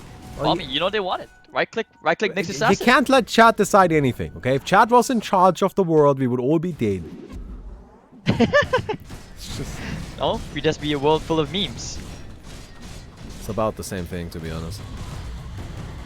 Memes is equivalent to happiness. Eternal happiness. I'm not sure what you're on about, Bomby. You sound very depressed. Okay. If you say so. We got ourselves the puck going in, waiting for Dreamcoil. He gets Recoil's it. only onto one. Where's the rapid fire? Let him use the rapid fire, damn it! I think he's stunned, so it's not attacking. There we go. Don't really see too much. There's the Ghost Fleet. Are we gonna see another shark coming in? Anti actually running past. I like the boat ship run. Pangolier is already dead. Wind Ranger is also following him to the grave. Puck gonna try right click away. Doesn't have the Dream Coil for 20 more seconds. I still want to see Nyx Assassin just holding her ground. John and I running away, happily running away. There's not much being done. The boss, trying to be part of the fight. Says, "Leave me, let me be a part of this." But I guess not. And now looks like Radiant said would just claim the boss for themselves. And a triple kill for the Drow. Scabo is a god. I mean, that was just incredible. He managed to avoid getting hit by the Ice Blast. And then just barely last second saved the Drow Ranger. Really coming through in that fight and having a very, very big impact. However, Dire side now also got all of the level 25s. So this is where we will really see those big spikes in power. And, you know, honestly, respect this Ancient Apparition. Ancient Apparition now has the Cold Feet talent. It's a very powerful talent. And there's definitely an opportunity that at any moment, right, your entire team might just get frozen up. Not sure where that Ice Blast is going to. Oh, we got a quick update on the other match. Way to Death beating Alpha Boys 2-0. Sadly, the Lycan pick did not manage to pull through on that. So they actually proceed to the losers brackets finals. Yes, Way to Death waiting in losers finals, which, well, the loser of this series will have to play against. So you can imagine why both teams here are fighting so hard for that shot at the grand finals. I mean, so It's a guaranteed top 2. hey, it's also money. Gotta make that money, boys. Make it rain. Alright, getting it. Easy clap. They're gonna go ahead and... Okay. It seems they're not gonna bother with the capture point. I mean, at this stage, the capture point doesn't quite provide as many cores as, you know, as the bosses do. It also is just a little bit slow. Duel. Let's go. 4v4, 1v1. At least the Drow and Ios together. That's all that matters. Kunkka's still alive. No Lotus Orb. Drow Ranger gonna be kept alive by the Io, but oh my god, they broke him. Very fast Abyssal Blade and all, and I think this duel is already lost. Perzo, yeah, Scabo's just standing. buddy, I think you're in the wrong neighborhood, but then again, this Io could be doing quite a bit of work with the Nyx Assassin. Meanwhile, AA from Oh the my top god, Io! getting a beautiful Ice Blast from across the map. Woo. And alright, so now 2v2. Wait, how are they winning this without the Drow? They got a lot of Disable. They got This, Disable and the Dream. What else do you need? Perzo winning the crowd, winning the hearts of everybody with his... And Blue, he's gonna attempt to try and right-click some people down. They have to split up. Double stun. Got Boat coming out again. This is not happening. Also, Blue just healing up with the heart transplant while Perso is keeping them busy. He's got his heart going on. He's regenerating a lot of HP. Boat coming out. No boat yet. He's canceling it. He's looking for that buff. Oh, it got cancelled last second. Can they kill the Pangolier? That's the question. A second ice blast Ice gonna blast come out. coming from 1,000 years away, torn up into the air. They're actually super low. Not gonna try and pop their Satanic. Has the BKB. Perzo doesn't really seem to care, and Wraith King Zol is already back up. And I think he went for the no reincarnation mana cost talent, and the deal's finally over. That was kind of a crazy fight, honestly. We are starting to see a bunch of our custom items for this game mode coming out. On all sides, by the way. So we've got the Kunkka picking up Heart Transplant, which we explained before, but it basically lets you transfer the bonuses you get from your heart to an ally, including the regeneration. So it's a great tool to keep a hero alive and then help them regenerate life. We've got the Bubble Orb, which puts down this little bubble. And like anything from outside the bubble, all spells from outside the bubble kind of get Lincoln's blocked. So you want to be inside of a very specific area for a short period of time, and you're basically spell immune, but you're also very restricted in your movement. We've got the Nyx Assassin picking up Stone Skin Armor, which slows you down to 100 movement speed, but gives you massive armor. Oh, big fight coming out of the coil. Puck actually might end up going down. We're at the right clicks. Got the Ray Fire Blast. Ravage coming out. Scarber going to close around their Satanic, trying to keep this Drow Angel alive. And of course, it looks like a PvP. The Splinter Arrows going around, going to the Shadow Demon. Puck's going to try machine gun, coil kick everybody down. Actually does get 2. And looks like the AA is also down for the Count, Wraith King, and the Shadow Demon, which means that's basically 4 heroes dead. Maybe this is probably the team wipe. And they actually, okay, they run away with the game. Kindergarten is in such a dominant position. I mean, this game is not over, alright? Like, it's very important to keep in mind because Dire has the potential to win fights. They definitely can do it. But it's gonna be a struggle, right? They're gonna have to win, my best guess is at least 2 final duels to be able to extend this long enough to make the comeback. And all in the meantime, you've got the Puck and the IO and the Drow Ranger. They're all just getting more and more powerful. Puck also actually getting to use his Dream Coil quite a bit in that last fight. I don't know if you noticed. Yeah, but I did. He actually has a Refresher Orb as well. 38 seconds more to the double Dream Coil, which is so big. Like, oh yeah, I like that double Dream Coil a lot. I was just waiting to level up a little bit more.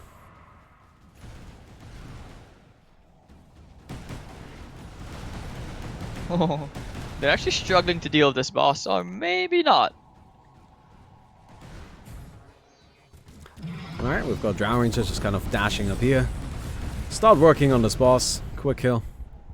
Yeah, the damage output from the Radiant is just absurd. Hey, they're just clearing these bosses out as if they're nothing.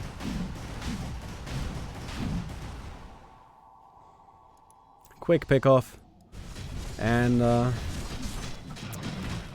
yeah, both teams seem to be at the stage. Like, this is something that happens fairly frequently, where it's very late in the game, you know, especially if you're the winning team, you're like a few kills or a few points away from actually getting that final duel. You don't risk it, you don't go for any fights. What you do is you just be chill, make sure you've got all of your cooldowns ready, right? Don't use your ultimates, take down bosses, get yourself to the 100 points that way, and then you just try to win the final duel. And that's what's going on right now, you know? The Radiant doesn't really want to fight because they just want to get to 100. And the Dire side doesn't really want to fight because the Radiant is absolutely terrifying and they don't want to die. Absolutely terrifying seems like an understatement, dude, because they're just so... Look at this Drow's damage! Wow. And I think that's the last tier 5 they need. Putting down Greater Boots of Travel. Scabo picking up Lincoln's, as well as his own Bubble Orb. Oh, we got another disconnect, man. Laronal, come on, you guys. Someday there will be no disconnects. Someday. Not today, though. Not today. Today is not that day. Alright, seems we're reconnecting.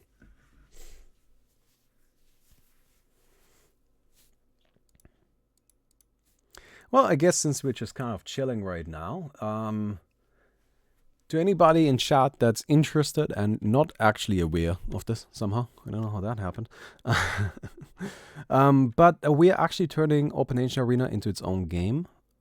Spark if you want to learn more about it, you can go to our website, sparkmobile.net, or you can also go, and this is what I would actually recommend, you just join the Discord, right? If you type the Spark exclamation mark or a Spork exclamation mark Spork into chat, then you can find our Discord, or go to tinyurl.com/sparkdiscord, and you can join there, hang out. We are very likely gonna be able to show you a technical demo within a week.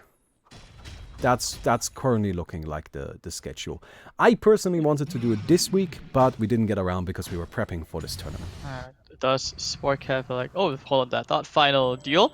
There we go, everyone's just invisible, going into the corner to get 2. Might need to use the refresh very fast, but the drowse damage already takes out 2, make it 3, and to make it 4, and this should be the end real fast in a matter of seconds. And they've already won. Or maybe not, they get the Wraith King first, and now they're officially dead. Yeah, that's it. You know what? That looked overwhelming, but that was actually a lot closer than it may have seemed, because the Drow Ranger and the IO actually died right there.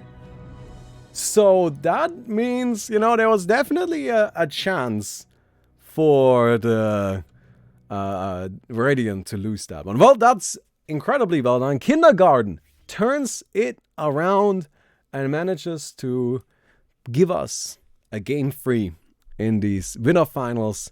A 1-1, not yet dead. Now gonna be able to choose first pick or or second pick, depending on what they want. They probably want to take first pick.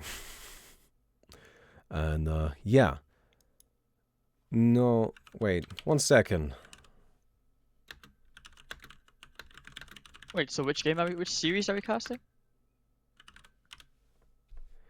We are still continuing on with the current games. I mean, that was Kindergarten winning a match against Not Yet Dead, and Not Yet, it's a best of 3. So the score is currently 1-1, and we are gonna continue on with game 3. In the meantime, we've got Wait to Death already waiting in losers finals. So yeah, we're just waiting for the host, and then we're gonna be heading into the next match as quickly. I mean, this is as a good possible. chance for like the enemies to just research everything right now, scouting out their opponents. You can probably if they're not talking, they're probably lurking in the chat, or they're spectating right now, just like watching and seeing whatever strats they are. I'm not even surprised if we see Drow IO ban instantly. I mean, IO has just been awfully effective. Very, very powerful hero. I think, yeah, he won both games that he was played in, right? Or like both. Yeah, he first game, Not Yet Dead picked IO and they won with him. And the second game, Kindergarten picked IO and they won with him. So I wouldn't be too surprised if we see him banned out here. Honestly, it just seems like the reasonable thing to do at this stage. But, yeah. We'll see. We'll see. Right now, we're just waiting for the game to be hosted. Shouldn't take too long. I mean, yeah, there we go. The game is already getting set up. Both teams are they just wanna get going. Like it's time. Let's end this one. Let's show what we can do. Get the momentum going, especially since that puck drop IO. Unless the team is already worth figuring out what to do in that final deal. Yeah. According to Chris, Way to Death has picked IO twice, Kindergarten has picked IO twice, and Not Yet Death picked IO once. And IO won every single one of those games. So there is some serious power behind that hero. Right? I mean, everybody knows that. Nobody's surprised by IO being good. IO has always been good. And also Cyberpunk, one of the players, saying we should just delete the hero. Hey! He's not wrong. I have been in favor of that for a long time. I'm not even joking here, right? Like, for a long time I've said, guys, let's just go ahead and delete a bunch of the broken heroes. That's the best way to balance them. And everybody's always like, no, you can't just delete the heroes you don't like. And I'm like, yes, I can. You guys are just being babies about it. What do you think? Do you think it's fine to balance heroes by just deleting them? I think you take out IO, you take out Drow. What else do you want to take out? I mean, I mean, there's a large list. I Who would else is on the if I Lone was Druid as well? Lone Druid would definitely go. If I was in charge, I would cut down the hero pool to like 30 heroes. I would just delete almost everybody. Oh man. Okay, if you had to, top 3 heroes at the top of your head, who would you delete? Top 3 heroes: Ancient Apparition, Io. Really? Ancient Apparition? Oh yeah, definitely. Ancient Apparition goes every time, and Wraith King. Those are my top 3. They gotta go. They're stupid. Like, I mean, I haven't seen Lone Druid yet, so I can't really comment, but I would Lone Druid- definitely say Io and Lone Druid Io. to me Lone is Druid? Lone Druid isn't so much an issue with the hero. Lone Druid is just a numbers issue. Like, Lone Druid is just gotta nerf the talent. Right? Like, that's all we gotta do there. Make the talent worse and the hero will be fine. While with Ancient Apparition, like, one time going into the tournament, I intentionally nerfed Ancient Apparition so much that I was like, this hero is so fucking garbage now, nobody will pick him. Right? I was just like, I'm not even gonna try to make him balanced. I just tried to make him bad. You know who got picked anyway? Because Ancient Apparition. because his tool set is just so good. There's like, the only way you can actually make him bad is like make like all of his abilities just do nothing. Right? And his tool set is just too strong. And that's kind of the problem. So yeah. I think Ancient Apparition is a hero that will always be a problem. And the only way to not make him be a problem is to make him feel really, really bad to play. Which means that as a hero, he just doesn't fit into the game that well. But that's okay, because, you know, I feel like in the meta, like in the game that we have right now, where we are kind of stuck with a lot of the Dota heroes, Ancient Apparition kind of serves as a little bit of a check to some other heroes. Like, for example, that Io is nice. But And I haven't helpful. really seen like AA as a direct counter to, to the Ancient Apparition. Sorry, AA to the IO, sorry. Yeah, I mean, AA would be a counter to IO. So, like, if I delete AA, I have to also delete IO, because now the... to kind of like... I just want to see something a bit more fun. You know, I still believe someone said that LC is garbage, but I still think LC on paper is just so strong. Yeah, well, the bigger problem with LC is, again, it's just like she's a bit risky of a pick, right? Like, she has the power, but she also like, if you pick not AA, if you pick Legion Commander, right, and you don't snowball, what is the hero now doing? Right? If you do snowball, you win pretty much every time. It's not so much about snowballing. I feel the hero just does okay in general. Like, even with a bad start, you're still average. It's still okay because you still have natural DPS, and it's great for crowd control. You've got the purge, you've got the heal. I mean, think about it though. It's really good, and it's tanky. You can also build into a utility hero. I feel like it's just misunderstood.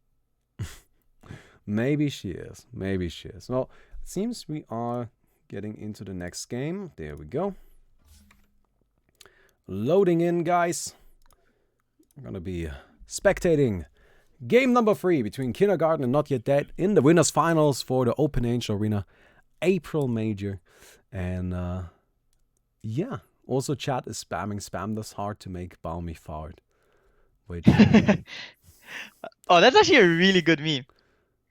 how what is a good meme about it? It's just funny. Spam this hard to make Barmy fart. I mean, I wish people made memes about me like that. But it doesn't seem possible. It's not even a good rhyme again. Nope, It's this good. is actually it's not. Good. It's good. I really thought, like, you know, I'm kind of relying on on Chais to join the game that we actually want to spectate, and they just spectate a pub. So I mean, I guess we could watch Max and Timo play against some random pub. He's actually Ekla and private out there, but no, this is not an actual real game. I mean, okay, just is it possible if Shushama or whoever actually tries to create a meme about me? That'd be really cool to see. I've never actually had one before, so you don't appreciate your mods in your chat enough, dude. It's so good. My mods in my chat are the worst spammers out of all of them. Like, you would think that the mods in the chat are there to prevent spamming. right? Actually, Spam no. is hard to make Hades No, smart. I do actually have to say I like copy pastas. I find them very funny. You know, something I don't understand is like, I don't know. Do you watch any other esports? Yeah, I watch like a ton of other games. Yeah. Recently they had the Magic the Gathering Mythic Invitational, right? And in the Mythic Invitational, like in the chat, they banned copy pastas and anything that was remotely spammable, right? Why? I don't know. Like, I think that people see, like, you know, like copy pastas and people in chat spamming as like being disrespectful or something, or like we want discussion in chat, which is just ridiculous. If the chat is gonna like, if your chat has more than 1,000 viewers, there's not going to be any discussion in it. That's just not going to happen, right? Hey, you still get the numbers. Think about it. It's called interaction with chat. Look at that. Oh my god, these guys are amazing. Spam these babies to give love to Hades. Oh my god. Okay, I actually have to screenshot this because this is actually so funny, dude. Oh my god, your chat is I like spam these babies, but the way because this is how I feel like you have to think about you know, like chat spamming. It's like a crowd in a stadium cheering, right? Like that's what's going on. Like everybody's getting excited, everybody's getting, you know, worked up over, you know, what's happening. Like they are engaging with it. That's a good thing. You shouldn't try to stop that. You wouldn't go into a football stadium, right, and then tell the crowd to stop cheering. So why are people telling Twitch chat to stop spamming? I don't know. I love Twitch chat spam. It's super fucking funny. These guys are amazing at that. Thank you. That actually Alright. made my day. Like Yeah, I everybody can actually keep I spamming can the scratch that off my babies. bucket list right now. Yeah, I can actually scratch that off my bucket list right now. Twitch chat spamming memes about me. That's There we go. oh. Alright, I'm glad that we made some good things happen today. We've got the Wraith King being banned out, IO immediately being taken out of the pool as well. TI Finals I was had to won on tweet the this back of No Tail Flowers. Dude, TI Finals was made 15 times more entertaining by chat constantly spamming the flower to give No Tail power.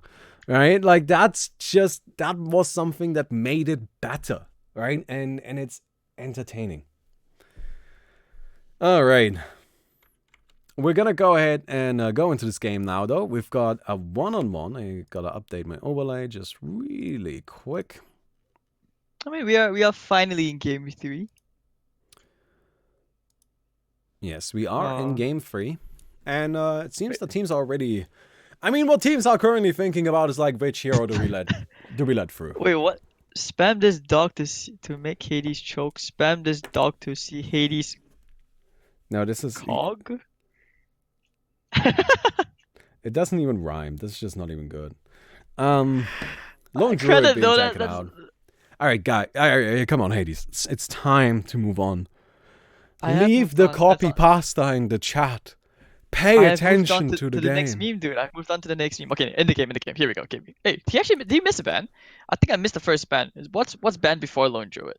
Wraith King. Do you not see the ban? Oh, I can't. I think I came in a bit too. I think I was still stuck in Max's game because I didn't know. I was like, why are the names different? You debated me here, dude.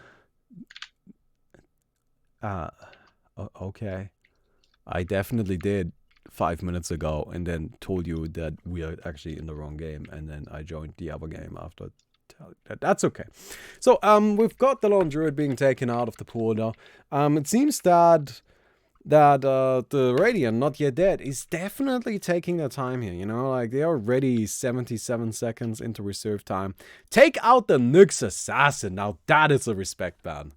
That is a respect ban. I like that. Alright, the Nyx Assassin has just been such a big deal in these fights. I feel like every single game we have played so far, Nyx Assassin has gotten at least, you know, like 1 or 2 core steals, boss steals. Those are big moments that you cannot have too many of. So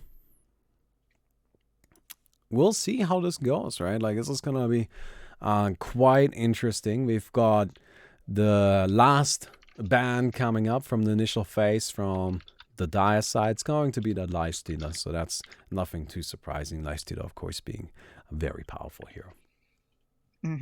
But the win rate for that hero hasn't been too high because it's great early on, like for earlier fights before the level 25s and all that. But once those late game items start piling up, it just doesn't work out anymore. Wait, What? Spam Lifestealer? this? Yeah, I actually don't think he's that good. Don't mind us, Hades. And spam this sleeper to see Hades peeper. Okay, that's a good one. Oh, okay. We've got the Troll Warlord being picked up. Yeah, I think the Lifestealer is strong at all stages of the game, even late game. He just does a ton of damage. He is able to clear out bosses very, very quickly, right? He farms up very quickly. He's just an all-around fantastic hero. Troll Warlord being picked up. Then we've got the Shadow Fiend as a follow-up. So this is mostly just both teams going for the heroes that slip past the drafting, right? And that's fair, right? Or like slip past the initial banning phase. That's fair. SF first pick. I do have to say, I feel like last game though, I really liked that puck. I think especially in that final duel, you did see quite a bit of value coming out of the puck, and I feel like the dire side definitely could consider going for something a little bit out there again. All right. The Russians have been, and this is just something that's traditionally been true, but the Russians have always been a little bit susceptible to being caught off guard with some weirder strategies. And maybe that's the way to go here. We've got a Bane being picked up in response to Skyriff Mage. So this is, of course, the moment of truth for the Skyriff Mage, right? I think we're currently still looking at that 100% win rate. So maybe Skyriff Mage got himself the opportunity to either continue that streak or it might be going down. Spam this boldy to make Balmy salty. Spam this nuke because Balmy cannot rhyme. Spam this nuke because Balmy cannot rhyme. How is that my fault that you guys don't know how to rhyme things? Like yesterday you were saying spam this flower to give Max the power. Come on, guys. Wait, how does this work? Spam this chip to see Hades hip. Flip. Oh, is it hip? No, it says hip. Spam these ladies to keep distracting Hades. It's already working. My girlfriend's on my left, so that's not working too well. She's kind of looking at me very bad right now. Yeah, it would be great if you all could stop distracting the casting here. Because we are actually... I am trying to take this seriously, my friends. This is an important match. You know, realistically speaking, this will be the last tournament with this kind of metagame, because you better believe after we are done here, there's gonna be some patches hitting this game, where afterwards everybody's gonna be like, Bobby, what the fuck are you doing? Everybody's just gonna be really mad at me again. And that's just how it goes. And that's what's gonna happen. And that's what you gotta be prepared for. So we got ourselves... man, these teams are taking so much time on even just these early picks and bans. I mean, Darkseer being banned out right away. Kling's taken out of the pool. Okay, interesting choice, right? I mean, we saw Kling's be fairly powerful, but wasn't it not your dad that used him that time? So, okay. We're always like that after your balance patches. Oh, I'm not changing any balance. Look, I am at the point where I'm not doing any balance anymore because no matter what I do, everybody gets mad at me anyway. So I'm just gonna let Darkonius do the balance and then you guys can get mad at him and I'm just gonna do all of the other weird shit. Like, oh my god. Stuff is gonna get weird. Are you always this salty? Oh, I'm the saltiest man in the universe. I am... you know how do you know that video of like somebody being like the saltest life video? Down in the earth, down here. Salt is in the air. Salt is... you breathe salt. You taste salt. Down here, salt is a way of life. That's pretty much how I wake up in the morning. Magnus? Magnus? What? That's your ban? I am so confused. I mean, Magnus Troll is just so strong. That's why. And they, after all, I think they understand that because on the Radiant, they, like you said, they're so influenced by normal Dota that Magnus Troll is actually a thing. So they just ban. If you want to ban it against this team. You have to think from normal Dota's perspective. So I can see why they're going for that. I can see it. Yeah, I am still surprised by it. I don't think Magnus is a. Well, maybe, you know, we'll see. We'll see. Maybe Magnus would have been a problem. It's just not a hero that we see banned and picked all that much. Although we have seen them already. Axe coming out. So, yeah, draft is getting a little bit more interesting already. Kunkka gonna be picked up. And, yeah. I mean, we are moving towards the end of it, although Kindergarten running really low on time right now. I mean, they gotta hurry up, right? There's just not that much left here. I mean, they stole the Kunkka pick, so wait, Axe is Drawing again. it's okay. I don't think Axe is super like this is such a priority over here. I want to see Venge. Venge could be fun. Yeah, I wonder what the Axe is about as well, right? I know that you can actually just get a lot of value out of like blade maining people, especially, you know, the high DPS heroes.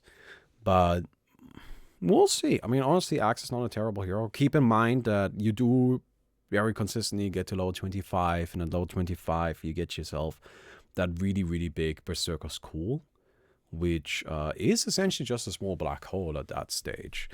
So, you know, there's definitely some value there. We'll see how this Axe performs. I'm actually quite interested in this pick. We have seen Axe picked up before.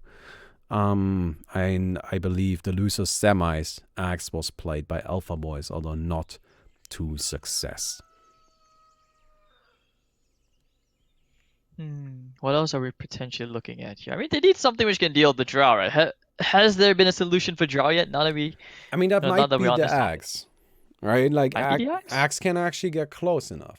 And there's an Omni Knight. So, Omni Knight to deal with the Shadow Fiend. Omni Knight to deal with the Drow. Axe to just kind of come in. And then Skywrath and Troll Warlord as the primary DPS with the Lion disabling people. I can see that working. I think what the Dire wants right now is mostly just a way to disable things. Also, interesting note, Chatterjee was banned out before the Omni Knight pick, because Chatterjee is actually pretty much an Omni Knight hard counter. So she can purge off the ultimate very effectively, even on multiple heroes at once. Winter Wyvern coming out. So Winter Wyvern we saw before being used by Chatterjee's strategy. Chatterjee Tragedy. God, these names. Winter Wyvern, we saw used before. And I personally really liked the Winter Wyvern pick in that game. I thought it was highly effective. Very impressive hero. And we'll see how that goes down. Winter Wyvern is also a fantastic hero if it comes to just buying time. Right. I love the Omni Knight pick here. I think it's amazing against the Drow. Guardian Angel, especially if you get the eggs. But the question is, how do you still deal with the Drow? Because even if you are immune to the Drow, you don't exactly have, you know, ways to deal with it once Guardian Angel is over. Well, you're just kind of hoping to kill her, right? Hoping. See that? That's the key word. Hoping. You're just kind of hoping to kill her. I think that's the whole point here, right? You Guardian Angel, then you have the Axe blink in on the Drow, and then you hope that the Troll Warlord and the Axe and the Skywrath Mage do enough damage to be able to kill the Drow Ranger before your Guardian Angel is over. And I guess that's the plan. So we'll see how that works out. Level 1 duel. Omni Knight standing in the front. Axe actually went for the Battle Hunger. They need that early damage after all. Drow doesn't do too much, so you should just focus everybody else, say like the Bane or the Wyvern. Feels like it. Battle Hunger is just starting to pile up. Getting all the wards down. Doesn't really do much yet. Taking this very carefully as both teams just kind of dancing around each other. Bane might get caught out, however. Now, of course, the battle for the high ground begins. Torrent catches onto 2, looking for the forced out stun. Does only oh, it doesn't slash triple stun. Shadow Fiend actually falling very, very low. Do they have the right clicks? Yes, they do. Rex 7 main, and he will die here.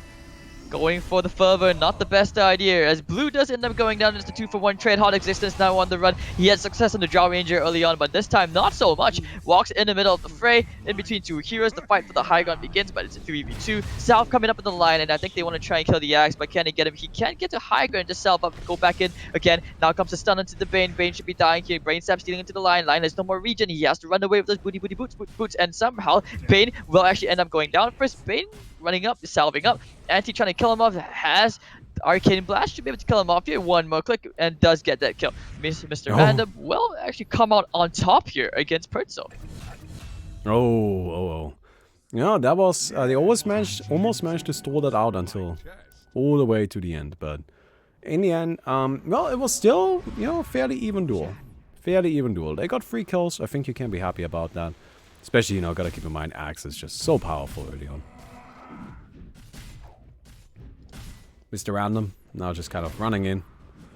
Gonna be taking down these camps. Of course, that's where Axe also excels, right? The ability to just take super early camps. Oh. He casted the Battle Hunger wrongly. Yeah, a slight misclick right there. Oh, but because of the Battle Hunger speed, he actually dodges the Torrent. Yeah, he's a quick boy.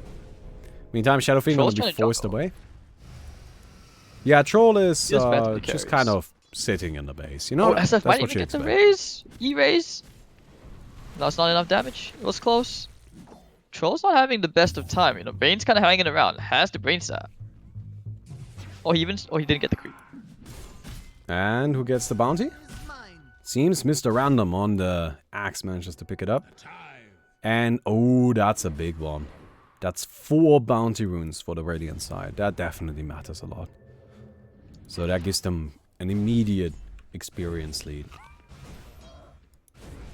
Scarbo in the meantime on the Shadow Fiend, just gonna continue roaming around. Of course, the Shadow Fiend has the Razors, which is a great tool for farming these early camps. Very, very effectively.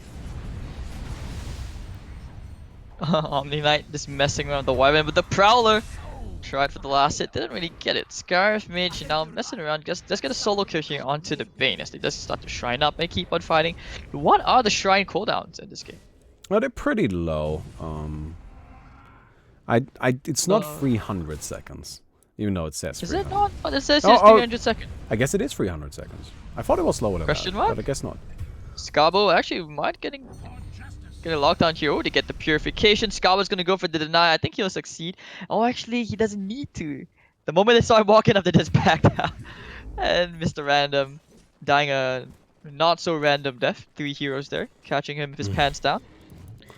Daydreaming about the paycheck. I mean, that's all of us on a daily basis once we start having to pay bills. Well, Laronel's just kind of poking fun at the fact that I keep saying that, you know, we're just running tournaments to make sure Laronel gets paid on time. Do you pay on time though? I always pay on time. See? I mean, so you don't have to daydream about the paycheck. Well, here's the thing, like that's the all of the tournaments, you know, like it's always the same teams that are playing, right? And that's because all of the tournament teams, all of the teams that get into the money, they actually get paid on time. Everybody gets paid quickly, everybody gets paid on time. That's how we do things around here. Alright, Persager is gonna be fighting over the bounty rune right here. And who gets it? That's 2 for the Radiant. Actually, no, it's 3. No, it's 2 for the Radiant and 2 for the Dire. Oh, 2, alright, okay. I got confused because the names are white in color. Why are they all white? Because that's how it is. I get, you know. Double damage to the Bane. Lion, you know, trying to get a hit off the Winter Wyvern for double stun. Doesn't really land it, so Bane's just gonna hunt him down. I think he should be dead. The Arcane Boots over to the Brown Boots. Ring around a Rosie, getting caught, and I think the body block should be the kill here. The double damage is just too much. Yeah, sometimes, you know, like, you wanna try and get out of there. You wanna just see if you can maybe make it. But I don't think this one right here. Messing around with the Shadow Fiend. Let's get the stun, but the Razors and the Brain Sap. Way too much damage. Has the E-Raise. Lion's still alive, but the Brain Sap is coming up in about 5 seconds. Lion might turn around for the stun just Run, in Laronel. case. Nice. It's a nice bait. There we go, the Purification. The turn around to get the concussive shot and the Arcane Ball. Will it be enough damage? I think he's going to try and suicide himself to the Ancients. And Bane, well, he died. The Prowler gets the root, but the Lion gets the right click. Yeah. I mean, that's well done. They managed to secure themselves that kill. And not only that kill, but they also get themselves... Oh, Axe is playing aggressive. He's in a weird place. He's in a wrong place. No, this is the right place. He's just trying to buy time. Alright, this is all that Mr. Random is doing. Mr. Random is saying, I'm going to die right here, but I'm going to delay your boots by about 10 seconds. And those 10 seconds are worth a lot. Anti doing the exact same thing. Just saying, I'm going to die right here, but I will delay your boots another 10 seconds.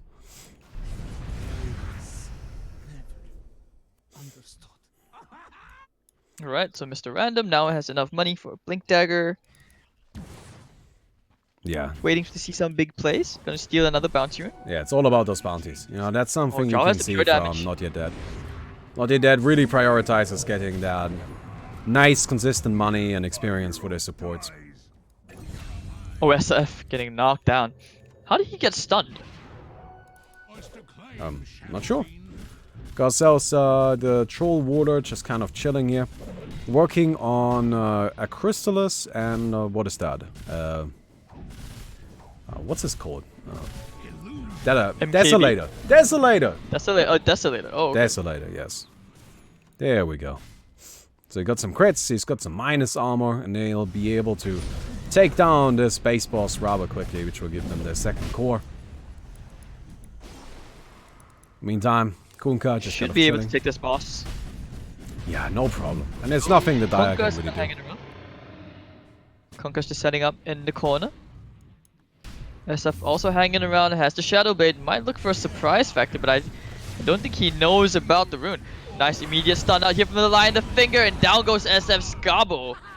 The ambush has been thwarted, and now Winter Wyvern getting tiny little plummets of curtain being thrown at the Winter Wyvern. But it looks like getting put to like a nightmare. Oh. Guess that daydream turned into a nightmare for real. A nice immediate silence from Anti. Bane should probably go down here to Anti. Yeah, there's not much the Bane can do at that stage. Axe is actually buying so much space. He actually did go for the Blade Mail. It's about time. I have yet to see a Blade Mail. This is the first time I'm seeing Blade Mail in OA. Well, it's just like in Dota, you know, like Blade Mail is not something that works for every hero, but for the heroes that it works for, it works very well. Garcelle's the Shadow Fiend also just kind of chilling and got himself a Shadow Blade, also finishing up his second pair of boots. Hey, you know, you gotta have two feet, 2 boots, or I guess Shadow Fiend doesn't really have feet, but that's okay. Oh, what? Oh, dude, have you looked at the Bane's items? Yeah, he's going Aghanims, right? He already has the Axe. Yeah, that's what you Dude, do. look at the Brain Sap. It does a lot of damage, It's 1.5 second cooldown. and you just spam it. He can't die. I mean, that's what you do. This is actually a very common build I've seen on Bane. Like, you also get Kaya and Evelyn's just to sit in the back and spam Brain Sap endlessly. Gives you a lot of mana, gives you a lot of damage. And at level 25, of course, you get the additional Brain Sap damage. This ability is just really scary, honestly. And the important thing is it's pure damage, so there's really nothing you can do to prevent it. It even goes for BKB. So, I'm not too surprised to see this. This has been a fairly consistent build. Even, as you can see, Kaya coming out right now. Shit. Misses. Looking for the stun. Misses that as well. Canceling the blink. Oh dear, that's not what they wanted. Winter Curse, they do get 1 kill. Axe. Oh, look at the find the damage. angle for that blink initiation. Can't get it, but now at least we get the duel. We do get it, Fight, though. fight, fight, fight. 4v4v1. Not fighting for the high ground objectives. Okay, nice. Repel. Going to the back. That's the call into the Drow Ranger, and that's very nice blade. But look at that damage though. Holy cow, with the calling blade. They cut the Drow up. Mr. Random now trying to fight. Surrounded by 3 heroes. They put the Omni Knight to sleep. A Sky of Mage. Look at all those arcane bolts and the concussive shots. Down goes Kunkka. Down goes Bane. They should get the Shadow Fiend who was looking for the razors. He does get the Lion in return. So they have to be just a wee bit careful as he has the bottle. That was kind of funny how they just walked past the Shadow Fiend. And they're like, we'll deal with you later. Meantime, Meanwhile, the at other the duel. other end, yeah, Troll just waiting with Perzo. So I think he's waiting before he actually gets the kill here. He Right? should be able to just go for it now. Or Or are they just waiting for the gold again? Oh yeah, I think that's what they're doing. They're doing that nonsense again. Yeah. They're not killing the Winter Wyvern intentionally. Although Perso is definitely trying to survive. So this is how many Tranquils on the Radiant, on the Dire? So there are Tranquil boots on the Dire. Only, well, there are actually 2 pairs. So I don't know how much I like this. I mean, there are actually arguments to be made for it, that this is actually fine for the Dire, because the passive GPM is ticking, and right now, just getting money more evenly, making sure that both teams have like a more even amount of money is definitely in favor Hold of that the Dire. thought, Balmy. The fight doesn't end here. Mr. Random. Oh, Kirishino Troll just destroying Pertso 2 times. During the deal and after the deal. Bane trying to get some HP, but look, the Arcane Bolts just flying around. Oh, might even kill Bane. Yes, it does. Oh, wow, that's actually a lot of damage. Drought doesn't want to take the regen. Rena's going to still fight and take those creeps up. Drought strat turning up against them as the Troll going straight for the boss. Drow Ranger, by the way, picking up an Aghanim. Someone knows she'll keep that. It's always a big question. Has the here. data list complete. Oh, and it seems they're rotating over to take down an early boss here. Yeah, they do have the Troll Warlord. Got Solar Crest ready. Omni Knight is here to slow the attack speed. That's really all you need. It doesn't seem like the Dire is aware, but it also seems like the Dire doesn't care, even if they would know. Because they're just rotating over to take the same That's boss, very nice rhyme. but on the other side.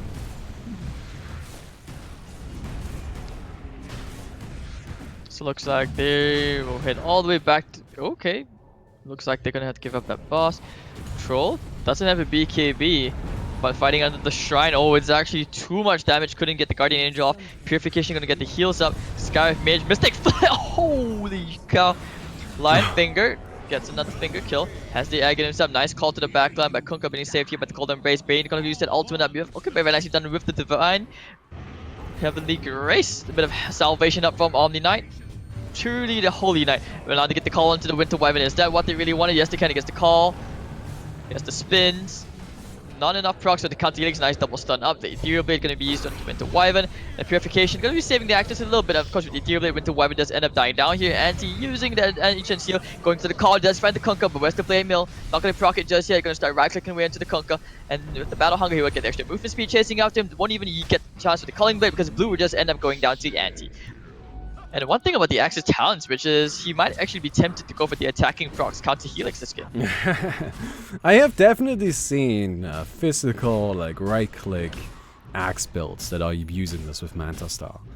I find that unlikely, but maybe he just wants to go for a little bit more DPS. You gotta keep in mind, counter helix is just a powerful ability. It just does a lot of damage. So both teams are gonna go back to just kind of grinding out a few more bosses. Radiant side, taking down anything they can that is close to the Dire, just to try and make sure that they shut them out of the course as best as possible. But Kindergarten knows about this strategy, and Kindergarten is not gonna let it just go. And so they start grinding themselves. Nice scan, finds the Dire. The boss. Yeah, they know the Charger. There we go. They get him.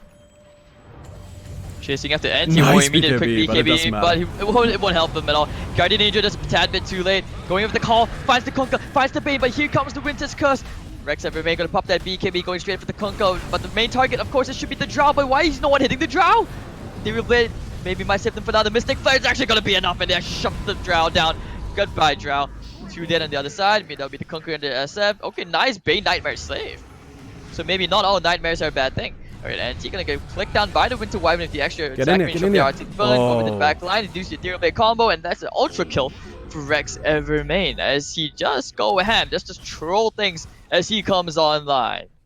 Yeah, that's a real big problem. The fact that that boss goes in the favor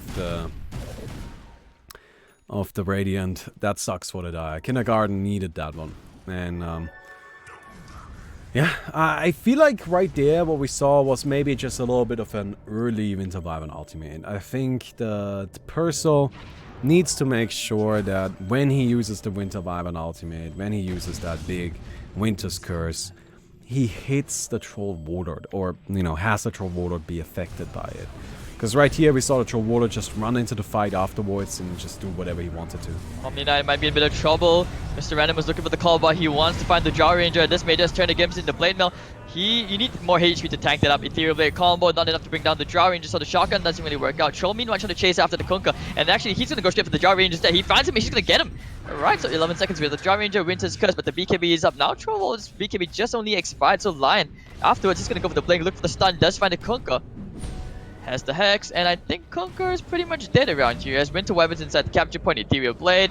Winter Wyvern doesn't have the finger just yet, doesn't have the stun, but Troll Wallet comes in. They do bring down the Winter Wyvern to whip the Sky of Mage. Meanwhile, Bane out, Fiend's gonna be sent to the Omni Knight. They get the call, down goes Bane. Will they find Scalbo? They have a sentry there, and I think he should know. There goes Mystic Flare and the Ethereal Blade. He just dies so fast, and they go straight for the next boss. Yeah. The Troll Warlord is just a problem, you know, like, this is why the hero is so popular. He is very, very powerful. Capture points just up.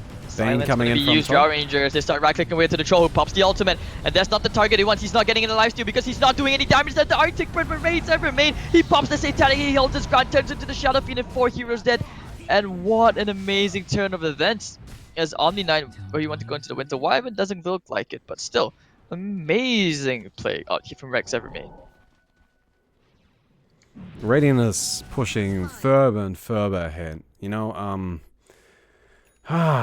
it's rough, right? Like, what do you do at this stage if you are the Dire?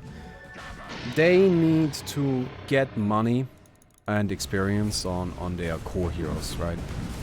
I feel like the Shadow Fiend mostly needs level 25. Like, that's the most important thing right now. Shadow Fiend, of course, as we know, absolutely insane level 25 talents, so he has some great power coming up rather quickly. But other than that, is there anything they can immediately do? That's the big problem, right? The bosses around them are becoming more and more powerful. I think at this stage we just gotta... they want to fight. Yeah, this is the exact right thing from Not Yet Dead. You know, they are using this opportunity. They're using what's happening just to force fights, force good fights, get themselves the big advantages, and just... Grace, they go in for the call, that's fine too. It'll be the Kunkka and the Winter Wyvern. This is a big opening, but can he kill him off? Winter Wyvern goes down before he gets the Winter's Curse off. And it looks like the Kunkka will be following him to the grave very shortly. Ancient Steel onto him.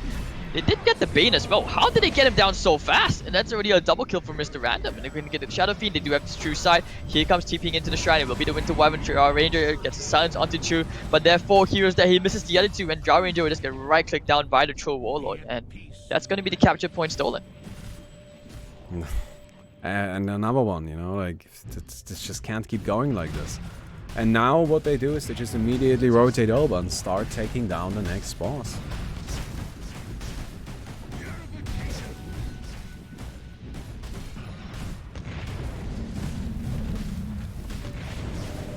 Alchemist putting up a good fight, but there is no further resistance from the Dire. Dire is just trying to dodge fights as much as possible, right? Which is reasonable. I also just wish they would make an effort to get Scalbo to level 25. Like, right now they're so focused on getting these bosses, but I feel like that level 25 talent is just too crucial right now. And he goes back again. Picks up an MKB. Ready. Duel time. Yeah. 5v5. X-Mark. Troll is actually going to pop the BKB and go straight. Oh, that's a very nice call. That's 2 dead already. I think it's only the Winter Wyvern. But can they kill the Drow? Where is the Drow actually? Drow? SF going to get shut down. Drow's going to hold him ground against the Skyrife Mage and the Axe. Has the call in a bit. Can't really use it just yet. Will he proc it now? Yes, he will. But I don't think he's doing any damage to the Drow. He can't really do any lockdown yet. But then again, it's a 2v3 fight. What they've done with the Troll is they've just gone for the backline. SF and the Kunkka already dead. High ground objective is going to be procced. And actually, Drow does finally end up bringing down the Axe. Meanwhile, Rex Evermain going to use the Whirling Axis. They want to kill the Bane. Going to wake him up. They have the Heavenly Grace onto him. And with the Bloodthorn. Oh my god, that's a triple kill. Probably the Ultra. Nice.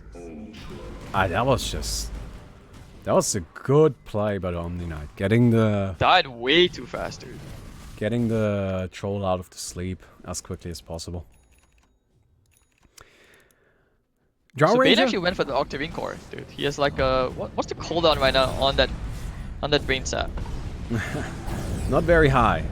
1 second. 1 second. Yeah. That definitely is incredibly spammable. Oh. Oh, Mystic Flare damage more than enough to shut down the Bane almost instantaneously. Looking for the call here for the Axe. He finds both. It will be the Shadow Fiend and the Kunkka. Troll is going to work to destroy that Kunkka right down. But then again, with the boat ship rum, he's going to be really, really tanky. And it actually decided to just give up this boss.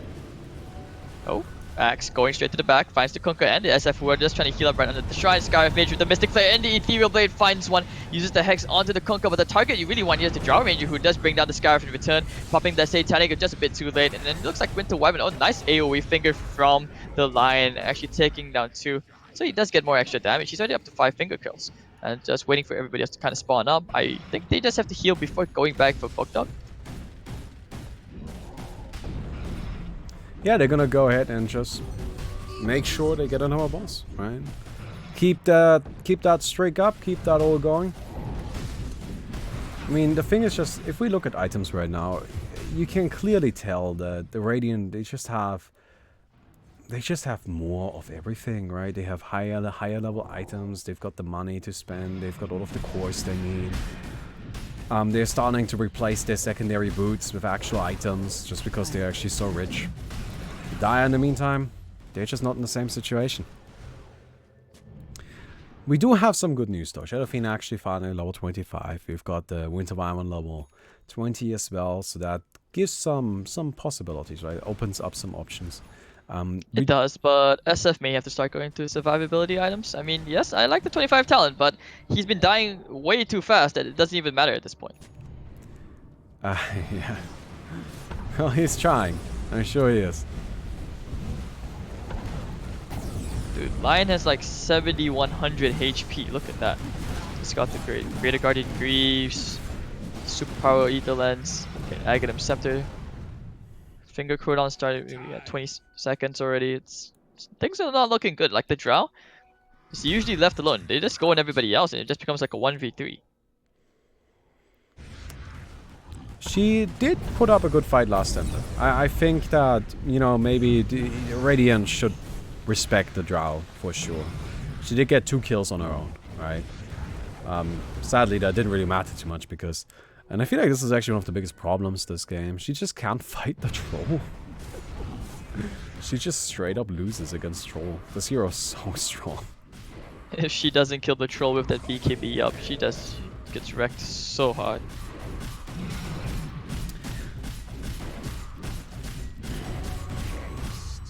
This is, I feel like, you know, whoever wins this tournament needs to figure out a way to deal with Troll Warlord. That's the thing. Or you just ban Troll and Drow. Well, I don't know, like, the problem is there's so many heroes that need to be banned, right? There's so many strong heroes. One of them is gonna slip by, and it feels like Troll is the worst, you know, like the one that you would prefer to play against out of all of the ones that are just kind of permanently banned, but at the same time, he's still terrifying.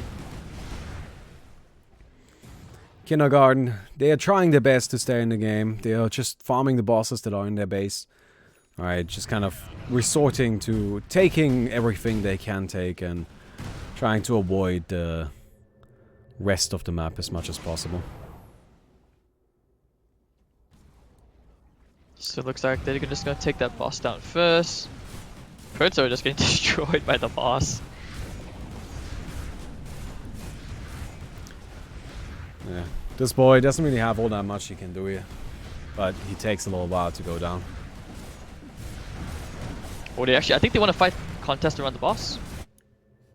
Oh, they're coming in, that's for sure. Yep, they're going in with the call! What a combo! And all the TPs just came in. Guardian Angel's gonna be popped, SF is dead, and looks like the Kunkka won't even be able to get his spells off. Now he gets the potion up just in the nick of time, but it's probably too late even if the Cold Embrace. Bane not able to do that much damage out despite having that Aghanim Scepter, and I think there's a refresher on the Omni Knight as he has the secondary Guardian Angel. Drow is already dead, so he's just keeping it just in case they start to TP into the shrine. Winter Wyvern trying to run away, BKB's already down. Bane just waiting on the high ground, trying to turn into the SF here, and I think they want to keep on going. Nice call from the Axe, Mr. Random.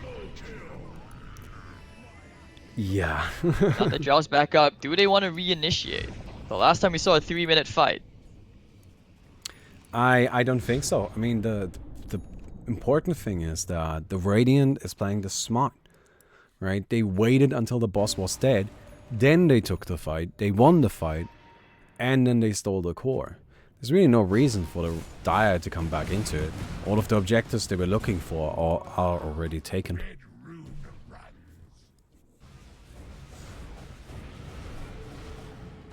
It actually looks like they want to go back in again. The whole team is coming in. Putting Tro to sleep. They use the Fiend Script. Can they kill him off in the nick of time? No, they can't even get the ultimate off. No Guardian Angel to save him this time. And it's SF, but over in the back line with the Skyfish, Ethereal Blade, double Mystic Flare coming out the Aghanim Scepter, and Skyfish actually does end up going down first to the Drow Ranger, and I think Axe Ground, he does get a nice double call onto the Drow Ranger and to the Kunkka. Now he's trying to lock him down, but now Silver edges away, actually manages to get out as the BKB just only expires, so Mr. Random now trying to run away. He does have to blink if he needs to get out. Blue looking for the X mark, nighttime vision, can't really find it just yet. So meanwhile, Troll gonna pop that BKB, he finds the Kunkka, he just respawn TPing back in. But nice Nightmare save. It's not going to save him. Oh, but here comes the Gust. Maybe it might be enough, but the finger actually does finally secure them that kill. There goes the Winter's Curse, catching 4 heroes. Omni Knight still alive. Guardian Greaves going to get healed back up just nice.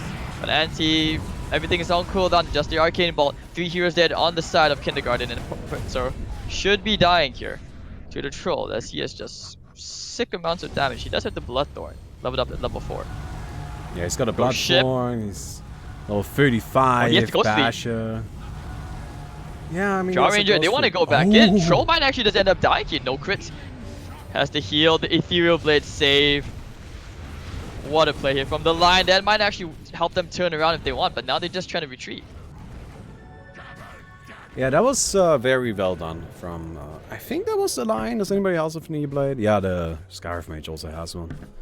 It's funny, those E-Blades have actually been a really big impact here. We've got Omni Knight picking up a refresher. He's got his Aghanims as well, so there will be some big Guardian Angels coming out in these fights, and what can you really do about it if you are the Dire here? They're gonna go out and get that capture point. That forces a final duel. And Kindergarten, this is your fight. Can you do it? They're gonna run in. Guardian Angel already active. The Blink Call from the Axe gets 3 heroes. Call 1 to 3. That's big. The Culling Blade. Alright, so that's 4 dead. And I think this is game. Scabo, look at that. What can he do? Well, Scabo can't do anything. That's just the tower. Oh, the Drow Ranger is still alive, but yeah. Drow? She knows. Shut up. Oh, maybe if you can kill the Troll, you might have a bit of hope, but there is no hope. It's over. I mean, it has to be. She could make the biggest plays of all time, but Silence the BKB. The Mystic Flare is not gonna do anything, but the Troll damage cuts her down to the lowest bracket. oh man, Kindergarten putting up a really good fight here. I mean, just absolutely doing their best, but it wasn't quite enough, and they get eliminated from the winners side of the tournament. We've now got Not Yet Dead waiting in grand finals, and then in losers finals we have Kindergarten versus Way to Death coming up.